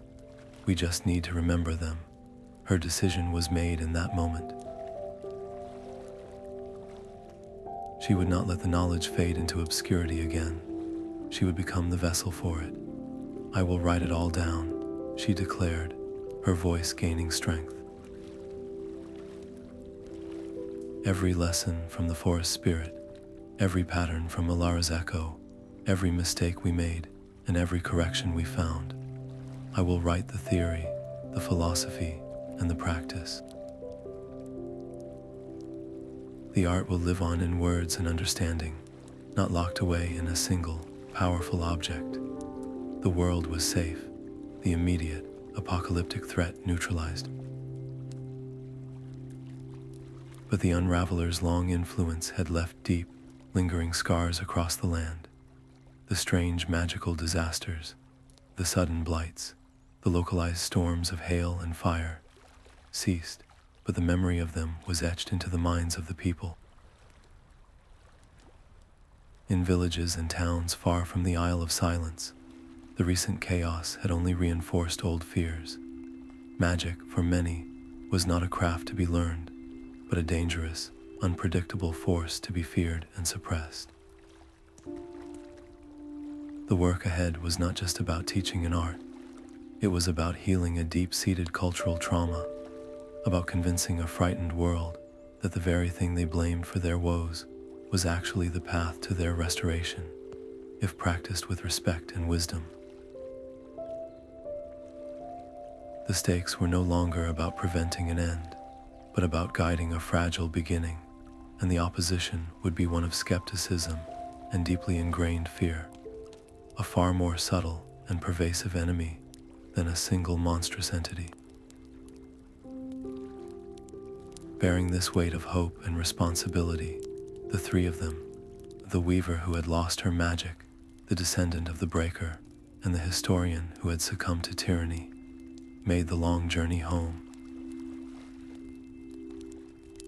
They approached the village outskirts, expecting the usual wary glances and hushed conversations, the suspicion that had dogged Lyra's every step, but the air was different. Word of the orchard's miraculous rebirth had spread, and the evidence was there for all to see. Trees heavy with fruit, leaves vibrant and green. The villagers who saw them coming did not look away or cross the street. They stopped, they watched, and then, one by one, they began to approach. Their expressions were not filled with suspicion, but with a hesitant, burning curiosity. They asked quiet questions, their voices filled not with accusation, but with a yearning hope. They had seen the proof of what spellweaving could do, and now they wanted to understand how. The fear was still there, lingering at the edges, but it was now outweighed by something far more powerful. The first, fragile embers of belief. The old weaver's hut, once a place of quiet solitude for Elder Kael and his scrolls, now hummed with a new and vibrant energy. Lyra and Fenrin had transformed it into something the village had never seen before, a school, but this was no austere academy of stern masters and rigid rules. The air was filled with the scent of drying herbs and warm earth, and the walls, once lined only with ancient texts, now also held the delicate, fledgling weaves of their first students, shimmering like captured starlight. The most profound change, however, was the lesson written on the hearts of every person who stepped inside. The art they taught required no grand crystal, no focusing amulet, no external source of power. The only tools were intention, breath, and a willingness to listen. Lyra would often begin by having a student simply hold a withered leaf, not to force life back into it, but to understand its story, to feel the memory of the sun and the rain within its fragile form, and to offer a gentle invitation for it to remember its own vitality. Progress was not measured in dazzling displays of power, but in the quiet, profound moments of connection. A young girl, her brow furrowed in concentration, would manage to weave a thread of light so fine it was nearly invisible, and the drooping flower before her would slowly lift its head as if greeting the dawn. A farmer, his hands more accustomed to the rough grain of a plow than the subtle flow of energy, learned to weave a pattern of calm over his parched fields, and the next day, a gentle, nourishing mist would rise from the earth at sunrise.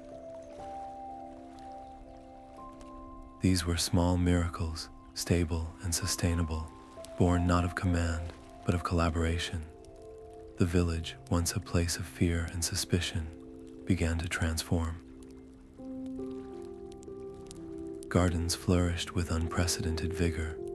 The communal well's water tasted sweeter, and a general sense of quiet well-being settled over the community. Word began to travel, carried by traders and travelers, that something remarkable was happening in that once unremarkable village, a renaissance of the old ways, a place where magic was being reborn not as a weapon, but as a craft. Yet, for every student who thrived, there was another who struggled deeply. The art demanded a patience that felt foreign, in a world accustomed to quick fixes and immediate results. A burly blacksmith, eager to learn a weave to cool his forge, grew frustrated when his forceful will only made the flames leap higher. He left after a week, muttering that it was a foolish waste of time. A mother seeking to heal her child's persistent cough became distraught when her worry and fear tangled her weaves into knots of ineffectual energy. Lyra watched them go with a heart heavy with understanding, but her resolve never wavered. She learned to see the individual, not the impatience. For the blacksmith, she framed the practice as a lesson in listening to the metal's song, in feeling the point where it was ready to be shaped. For the anxious mother, she taught weaving not as a cure, but as a lullaby, a pattern of comfort and peace that would allow the child's own body to find its balance. She adapted her teachings to the person, not the problem, showing that the partnership was first with oneself and then with the world. This became the core tenet of the school, the principle Lyra repeated until it was woven into the very foundation of their practice. Spellweaving was not a path to personal power. It was an exercise in profound partnership.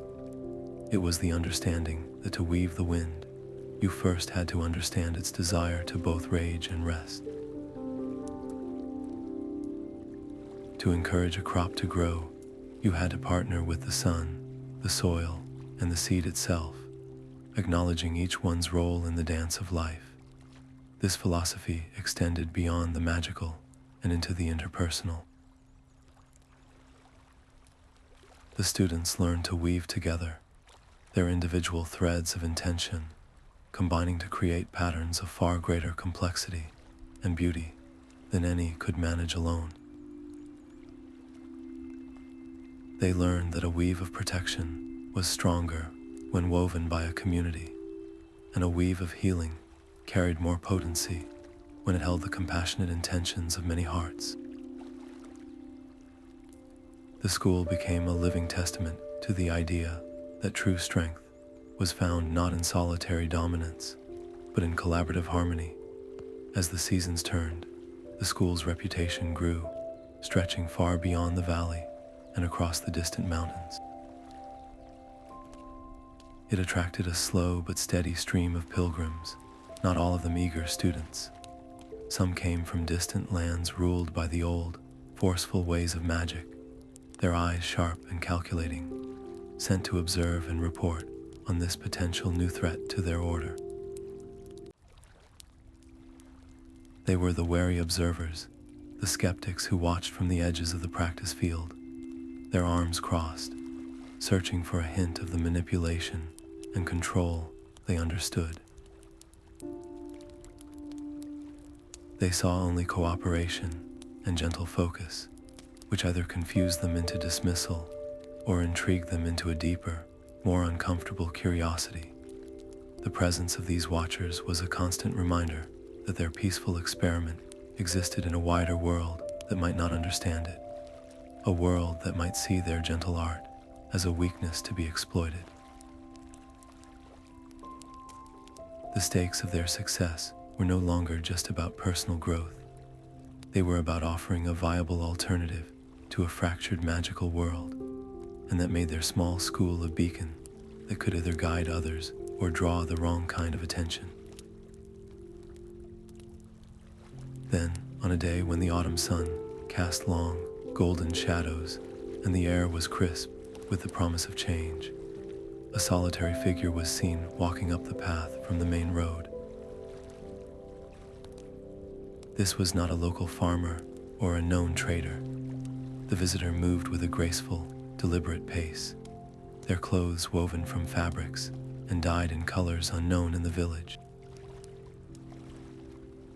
All activity in the practice yard slowly stilled as the stranger approached Lyra and Fenrin, who had been guiding a group in weaving a pattern of gratitude for the harvest.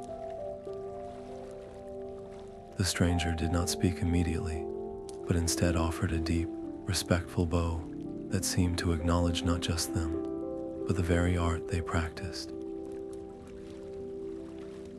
And then, from within the folds of their unusual cloak, the visitor produced an object that made Lyra's breath catch in her throat and sent a wave of stunned silence through the entire school. It was a crystal, perfectly cut and pulsing, with a soft, familiar, internal light. It was another Heartstone. The stranger's presence did not feel like an intrusion, but rather a long-awaited arrival. Where Lyra and her students moved with the gentle focus of their craft, this woman carried a natural, effortless grace, as if the very air parted for her out of respect. She offered the bow not as a formality, but as one master acknowledging another, her eyes holding a depth of knowledge that spoke of ages Lyra could scarcely imagine. When she spoke, her voice was calm and melodic, carrying the soft accent of a distant land. "I am Isolde," she said, her gaze taking in the school, the students, the very air of the place with a look of profound recognition. "A keeper from the Isle of Ethel, across the sunken sea. We have watched the threads of this place gather light for many turnings of the moon. It seems the art did not fade here so much as a slumber. And you have been its awakening." Then she revealed the crystal. It was unmistakably a Heartstone, yet it was also undeniably different from the one Lyra had sacrificed. Where her original stone had been a rough, natural formation that pulsed with a warm, organic light, this one was elegantly cut, its facets catching the autumn sun and fracturing it into 1,000 prismatic sparks. Its core hummed with the same familiar resonance, a song Lyra's soul recognized even if her magic could no longer hear it. Isolde held it out not as a treasure to be coveted, but as a simple, offered truth. "We have many such stones on Ethel," she explained, her tone matter of fact, as if discussing a common garden tool. "They are not relics to be hoarded or wonders to be marveled at. They are the birthright of our people, as natural to us as the loom is to a weaver of cloth." Lyra's reaction was not joy, but a cold knot of apprehension tightening in her stomach. Her hand, which had instinctively reached out, now hesitated in the air. She looked from the beautiful, potent stone to the faces of her students, their expressions a mixture of awe and burgeoning desire. This was the very temptation she had fought against, the very dynamic she had worked so hard to dismantle. I thank you," she said, her voice careful, measured. "But we have learned a hard lesson here. We have built this school on the principle that true magic comes from within, from partnership and understanding. A tool like this, it becomes a crutch. Worse, it becomes a prize. It creates the very dependence and hierarchy that led to the Great Sundering. I fear that placing this in the hands of my students would be to plant the seed of the very struggle we just ended." Her fear was not of the stone itself, but of the human heart and its endless capacity to twist beauty into control. Isolde listened patiently, a gentle smile touching her lips, as if she had anticipated every word. "You misunderstand their nature," she replied, her voice softening further. "You speak of it as a source, but you are mistaken. A Heartstone does not contain power. It cannot create a single thread of light that does not first exist as intention within the weaver. Think of it not as a wellspring, but as a lens. A skilled glass blower can shape sand into a curve that focuses the diffuse light of the sun into a point hot enough to spark a flame. The fire was always in the sun. The lens merely clarifies it, amplifies it, makes it applicable. So it is with these stones. They take the pure, often faint intention of a weaver and give it a clearer voice, a stronger presence in the world. They are amplifiers, not sources. On Ethel, we give them to children, not to make them powerful before they are ready, but to help them hear the music of their own spirit more clearly, so they may learn to sing in tune with the world sooner. Fenrin, who had been watching with rapt attention, could contain his excitement no longer.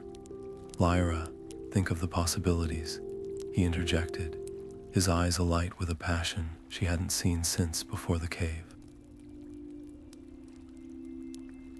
"We've been teaching the fundamentals, the whispers, but with this we could guide them to truly hear the symphony. We could achieve weaves we've only read about in Kale's oldest scrolls. Patterns of deep healing, of communion with the elements, of lasting harmony. This isn't a step backward, it's the next step forward. It's the tool our ancestors used to build their golden age." His eagerness was palpable, but to Lyra, it echoed the same hungry ambition that had once driven him in the mountains, the very impulse that had made him snatch her stone.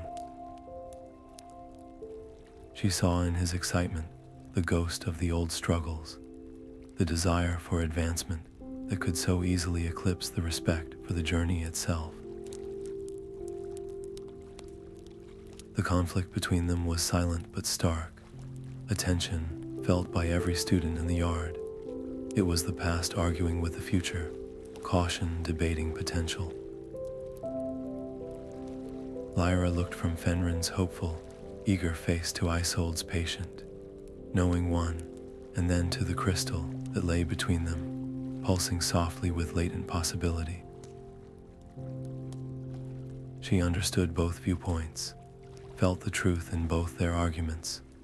To refuse the stone was to potentially stunt their growth, to deny them a key that could unlock deeper understanding.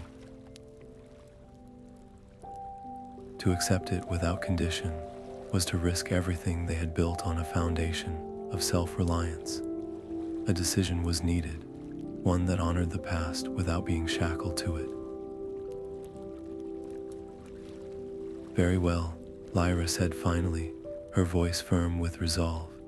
She reached out and took the Heartstone from Isolde's hand. Its warmth was immediate and comforting, a sensation she had thought lost to her forever. "We will accept this gift, but it comes with a condition. This stone will not be a prize for the powerful or a toy for the curious. It will be a sacred trust, a teaching instrument. It will be used only under guidance, and only by those who have first proven they understand the balance, not through a test of skill, but through a demonstration of character. It will be employed not for personal gain, but to deepen our collective understanding of the art. Its purpose is to illuminate, not to elevate." The agreement settled over the school, a new rule woven into its very fabric. The stone was placed not on a throne or an altar, but on a simple wooden stand in the main practice hall, a tool to be respected, not worshipped. Under Lyra's vigilant eye, its use was carefully managed. A student who had spent weeks mastering a simple weave of encouragement for a seedling might be invited to try it with the Heartstone, not to make the plant grow faster, but to better feel the plant's grateful response, to understand the dialogue of growth on a deeper level. The stone, as Isolde had promised, acted as a lens, making the subtle music of intention audible to inexperienced ears. Advanced weaves that were once theoretical, mending broken bones with patterns of cellular memory, calming a raging river by harmonizing with its currents, became tangible, achievable goals. The school's capabilities grew exponentially, yet, with every success, Lyra's vigilance never wavered. She watched her students closely, her senses attuned to the slightest shift in energy, the faintest whisper of pride or possessiveness. She watched Fenrin most of all, quietly guiding him when his enthusiasm for a complex pattern began to edge toward impatience, reminding him that the stone was a partner in the conversation, not a tool to force a conclusion. She was guarding against an old ghost, the specter of greed that had once shattered the world, and she would not let it take root in this new garden. The school flourished under this careful balance, becoming a beacon of not just learning, but of profound wisdom. And one night, as Lyra slept, her mind, once silent to magic, was filled with a new vision. She did not dream of a single school or a single stone, but of a vast, luminous network, countless points of light, each a weaver or a community of weavers, scattered across mountains, valleys, and distant islands like Ethel. And connecting them, flowing between them like rivers of starlight, were threads of shared knowledge, mutual support, and collective intention. She saw a tapestry of connection on a global scale, a world where the art of spellweaving was a common language of harmony, its purpose united.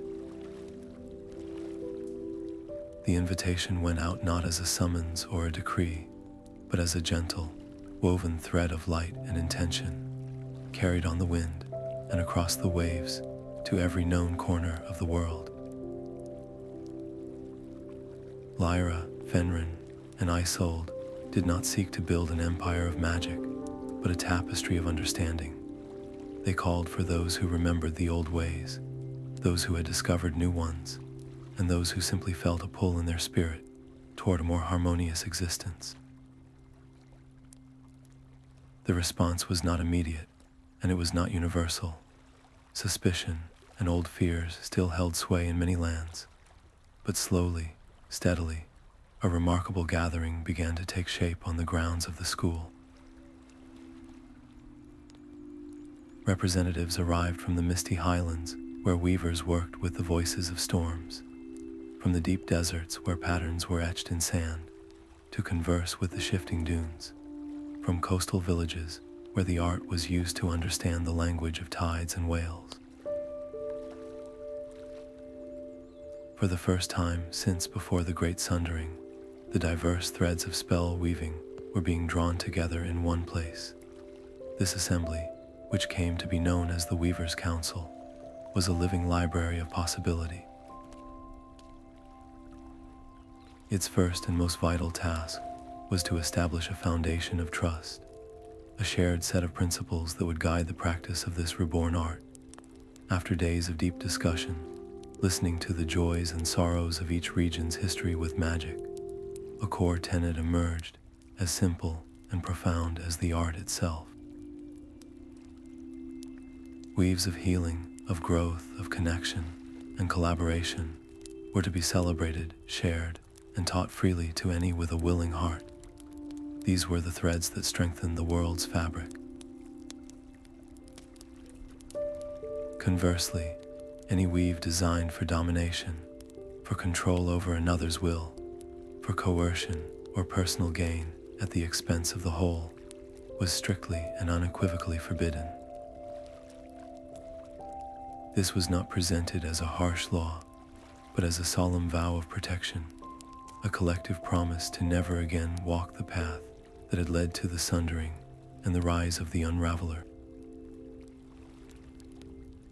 Yet, as with any gathering of diverse minds and cultures, harmony was not a given.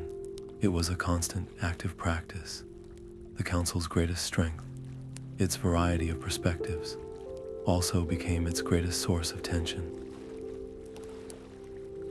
The definition of balance proved to be a fertile ground for debate. A representative from a region plagued by aggressive, monstrous beasts argued passionately for the development of defensive weaves of significant power, weaves that could be considered aggressive in their own right. Is it not a form of healing, he contended, to remove a sickness from the land, to protect a village by dismantling a threat. Another member from a land of abundant resources questioned the strict limits on growth magic, suggesting that carefully increasing a harvest could prevent famine and should be encouraged, even if it bent the natural cycles. These were not arguments made in bad faith, but genuine struggles to apply a beautiful philosophy to a complex and often dangerous world. The ghost of the old ways, the desire for a forceful, immediate solution, lingered in the council hall, appealing to the very human instinct for security and control. Lyra watched these debates with a quiet heart, understanding every viewpoint, yet fearing the slow, subtle slide toward compromise that could erode their core principles. She knew that words alone would not be enough to bridge these divides, so she proposed a different kind of discussion. She asked the council to join her in the central grove of the school, and there, without a single spoken word, she began to weave. But she did not weave alone. She invited every member of the council to add their intention to hers. Together, they did not create a shield or a weapon or a tool for forced abundance. Instead, they wove a vast, intricate pattern of pure, supportive energy over a section of the grove that had been struggling, a patch of soil where a great tree had fallen years before, leaving the land barren. The weave was not a command for the land to produce. It was an offer of nourishment, a gentle question posed to the ecosystem, asking what it needed to heal itself. The results were not immediate, but they were profound. Over the following days and weeks, the council watched. First, hardy pioneer plants took root, then insects and birds returned, and finally, a delicate balance was restored, not with the explosive, unnatural speed of commanded growth, but with the slow, deep, sustainable rhythm of true health. Lyra's demonstration spoke louder than any argument. It showed the long-term, resilient power of cooperative magic versus the short-term, fragile gain of coercive force. It proved that true strength lay not in overriding the world's rhythms, but in harmonizing with them. The visual proof of this principle helped solidify the council's resolve, forging a deeper, more experiential unity. This hard-won unity faced its most direct test, not from an external monster, but from an internal betrayal. A council member from a wealthy, powerful region was discovered not just hoarding advanced weaving techniques for his own people, but actively trading this knowledge for political favor and material wealth. He had taken the sacred trust of the council and turned it into a commodity, creating the very hierarchy of knowledge and power they had all vowed to dismantle. The discovery sent a shockwave of anger and disillusionment through the assembly. It was a chilling echo of the past mistakes that had led to the Great Sundering, the instinct to seize, to control, to hold superiority over others. The stakes could not have been higher. If this corruption was allowed to stand, the council would be revealed as a hollow symbol, and the fragile global network of trust would shatter before it was fully formed.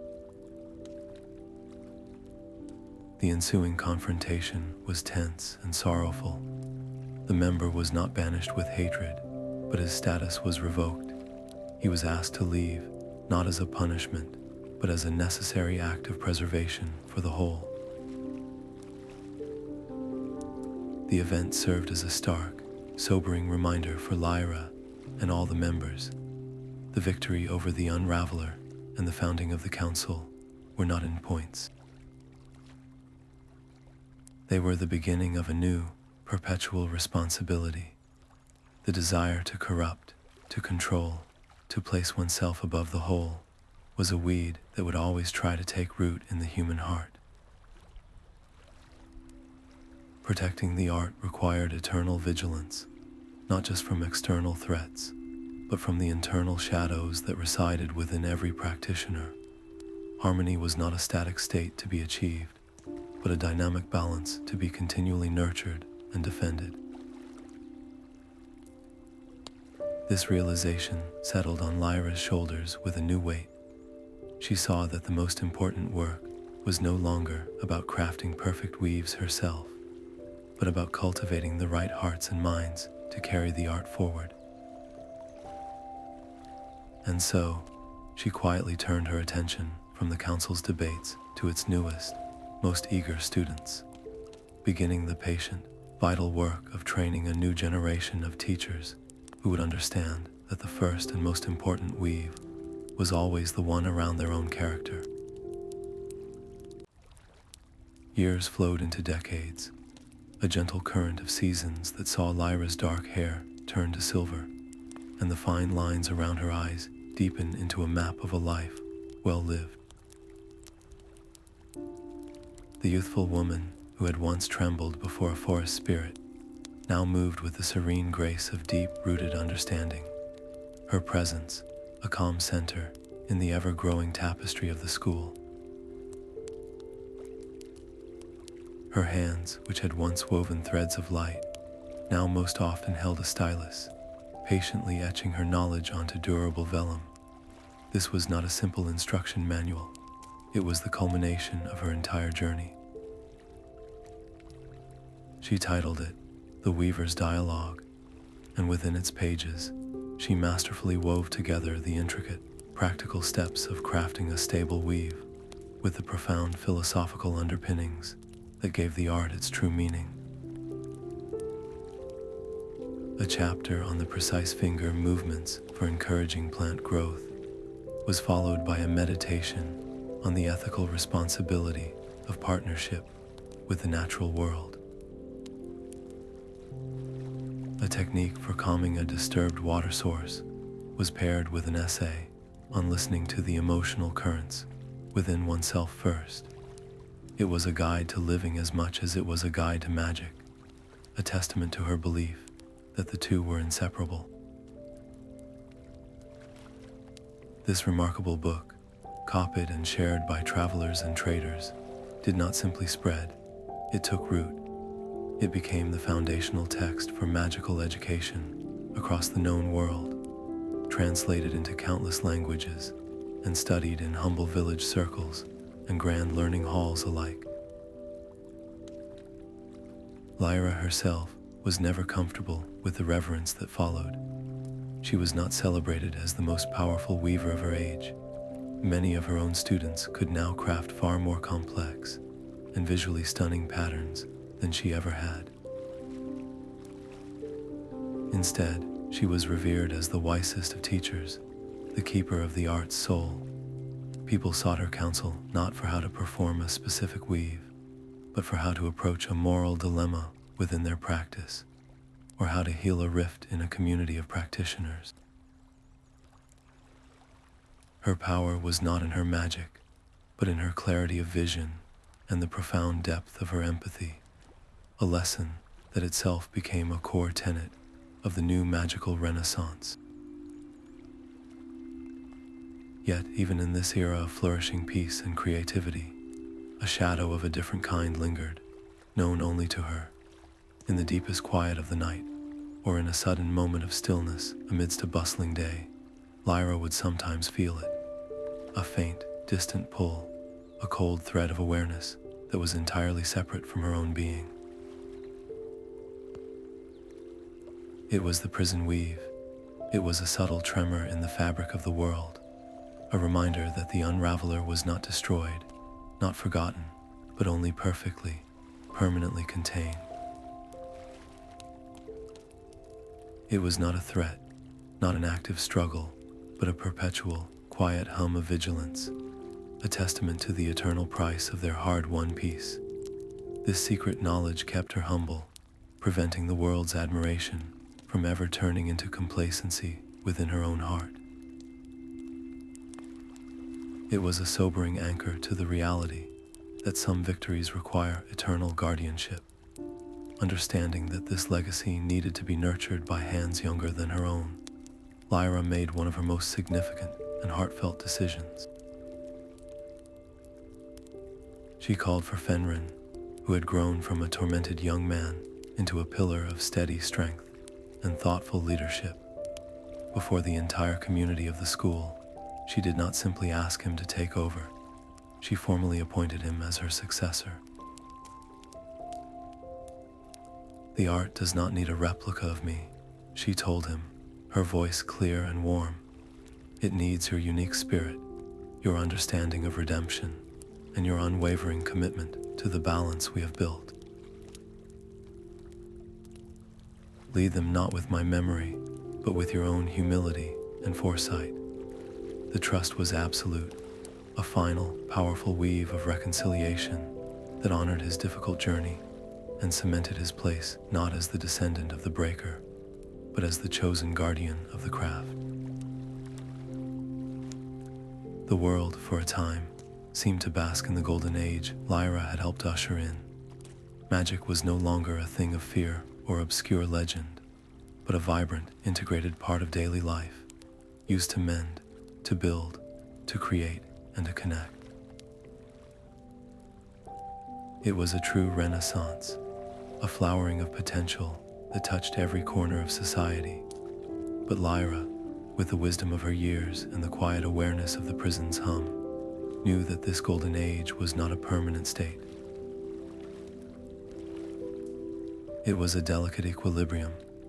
The same human heart that could create such breathtaking beauty was also capable of the pride, fear, and hunger for control that had first shattered the world. The art itself was neutral. It was the intention of the weaver that determined its path. Without constant care, without vigilant teaching, and a culture that prized collaboration over competition, the entire beautiful structure could again be twisted, perhaps in subtler, more insidious ways. The stakes were the soul of magic itself, a battle that would not be won with a single victory, but fought in the heart of every new student, in every generation, forever. In her final years, Lyra gradually stepped back from the active life of the school, finding her greatest joy not in leading, but in observing. She would often sit on a simple bench in the main courtyard, wrapped in a warm shawl, her keen eyes missing nothing. She watched a new generation of young weavers, children who had never known a world without the art, who laughed as they practiced their first wobbly threads of light to make a friend's flower bloom a little brighter.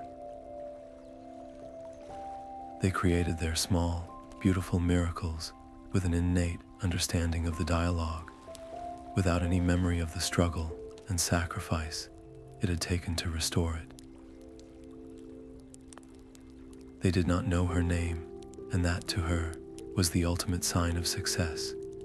It meant the art no longer belonged to a single hero or a foundational myth. It belonged to them.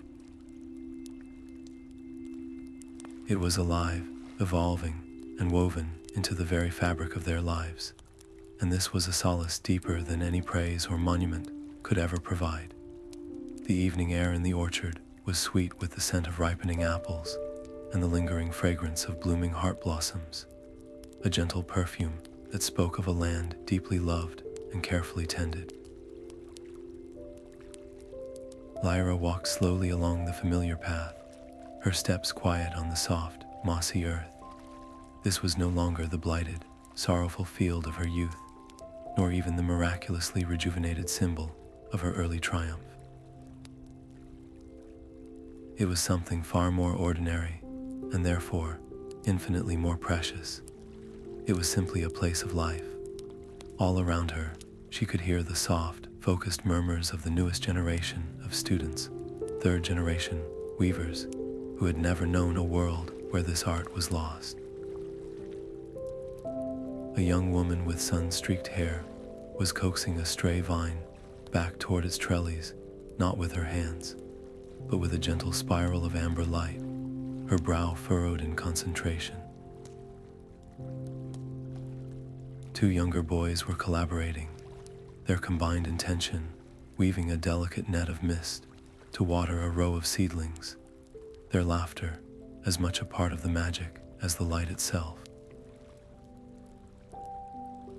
Watching them, Lyra felt a surge of emotion, so profound it was almost overwhelming, a warmth that bloomed in her chest and brought a tear to her eye. It was a feeling of pure, unadulterated joy, but it did not come from the magic itself. She could no longer feel the thrum of energy in the air, or see the intricate layers of the weaves as she once had. That connection had been sealed away with the Unraveler, a permanent sacrifice. No, this joy came from something deeper. It came from the connection she witnessed between the students and the trees, between the students and each other, between the present and the past. It was the connection of a shared purpose, a language of care that was being spoken fluently all around her. In that moment, she understood with crystal clarity that her true legacy was not imprisoned within the pages of her book, no matter how widely it was read. It did not reside in the memory of the Heartstone, no matter how potent a symbol it remained. Her legacy was alive. It was breathing in the focused breath of the young woman. It was growing in the seedlings nourished by the boys' shared effort. It was woven into the very air of this place. The art had transcended its teacher. It was no longer a discovery to be protected, but a craft of the heart, a living practice passed from one open hand to another. As this peaceful realization settled over her, a sudden, sharp tremor passed through the ground beneath her feet. It was a brief, violent shudder that made the apple trees rattle and sent a few ripe fruits tumbling to the grass. A collective gasp rose from the students, their weaves flickering as their concentration broke. Every eye turned to Lyra, fear dawning on their faces. They knew the stories. They knew the source of such a disturbance could only be one thing. Lyra herself felt the old, cold dread clutch at her heart for a single, terrifying second. The memory of a formless darkness and a hatred that sought to unmake everything.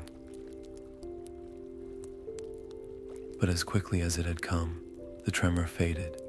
The ground grew still and solid once more.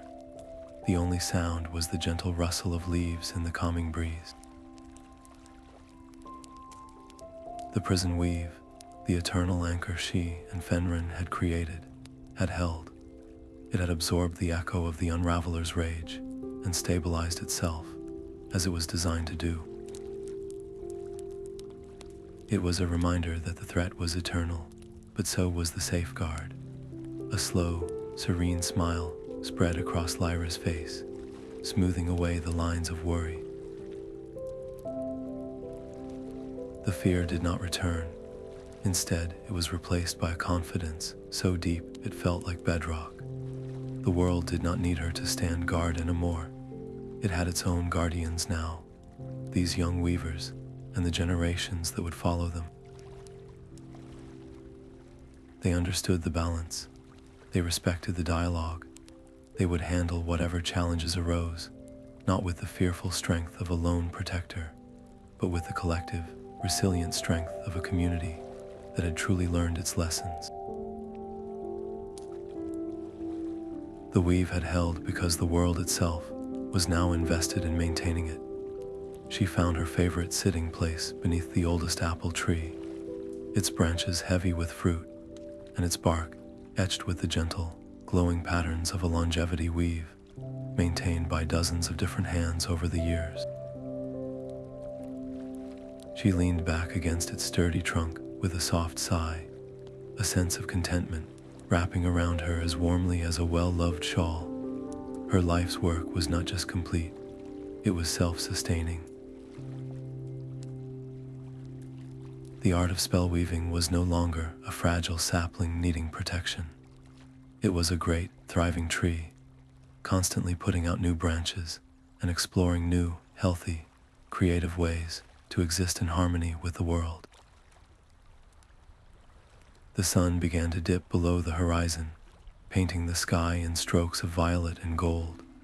The students, reassured by her calmness, returned to their evening practices, the soft hum of their harmonious intentions weaving a gentle soundtrack to the twilight. The whisper of weaving was everywhere in the air, in the soil, in the very heart of the community. It was the sound of the world as it was meant to be. Lyra watched the last light of the day fade, her eyes growing heavy. She had seen wonders and faced terrors beyond imagining, but this quiet, ordinary evening was the most beautiful thing she had ever witnessed. With the sound of peaceful creation as her lullaby, she closed her eyes, not to sleep, but to simply rest fully and completely, for the first time in her long and remarkable life. And so Lyra's remarkable journey finds its conclusion not in a final, earth-shattering spell or a climactic battle, but in something far more profound and enduring, a quiet, unshakable certainty. It is the certainty that the beautiful, delicate art she fought so hard to rediscover is no longer a secret held by a single person or locked away in a forgotten cave. It is alive. It breathes in the focused intention of a student, encouraging a seed to sprout. It grows in the collaborative weaves that mend a fractured community, and it thrives in the daily, humble acts of creation and care practiced by countless hands and hearts across the land. The craft has been fully returned to the world, not as a weapon to be wielded, but as a language to be spoken, a shared inheritance that grows richer with every new person who chooses to learn its rhythms. The most vital lesson of the First Age, the core truth that was nearly lost to the arrogance of the Great Sundering, is now remembered in the very practice of the art itself. Magic is not a monologue of will, a command shouted into the void to force a desired outcome. It is a dialogue, a constant, respectful conversation with the world. A weaver does not order the wind to be still. They listen to its desire to both rage and rest, and they weave a pattern that invites it into calm. They do not demand a river to change its course. They seek to understand its journey and offer a suggestion that honors its flow. This fundamental shift in understanding, from domination to collaboration, is the true victory, and it has made the world infinitely richer, more connected, and more resilient. The magic is in the relationship, not the result, of course. The memory of the Unraveler's threat still lingers, a faint, cold tremor in the collective memory of the world. It serves as an eternal cautionary tale, a reminder of what happens when the desire for control eclipses the wisdom of connection. But that shadow from the past is now decisively outweighed, its echo drowned out by the vibrant, living tapestry of the present. It is outweighed by the sight of a healed orchard heavy with fruit, by the sound of laughter in a schoolyard where children weave patterns of light with innocent joy, and by the profound peace of a community that has learned to partner with the land rather than plunder it. The daily, conscious choice to create and to care is the most powerful shield against the old darkness. Lyra's personal sacrifice, the loss of her own magical connection, ensured that this future was possible. By weaving her very gift into the prison that safeguards the world, she guaranteed that magic would remain a permanent force for harmony, forever protected from being twisted into a tool of pure domination. Her story, passed down through generations, has transcended the details of her life to become a foundational myth, a timeless narrative that inspires not because she was the most powerful weaver, but because she was the wisest. She teaches that true strength lies in humility, that redemption is always possible, and that the greatest magic is woven with compassion, patience, and an open heart. Her legacy is not a list of spells, but an invitation to every future generation to pick up the threads and continue the beautiful, never-ending work of weaving a wiser,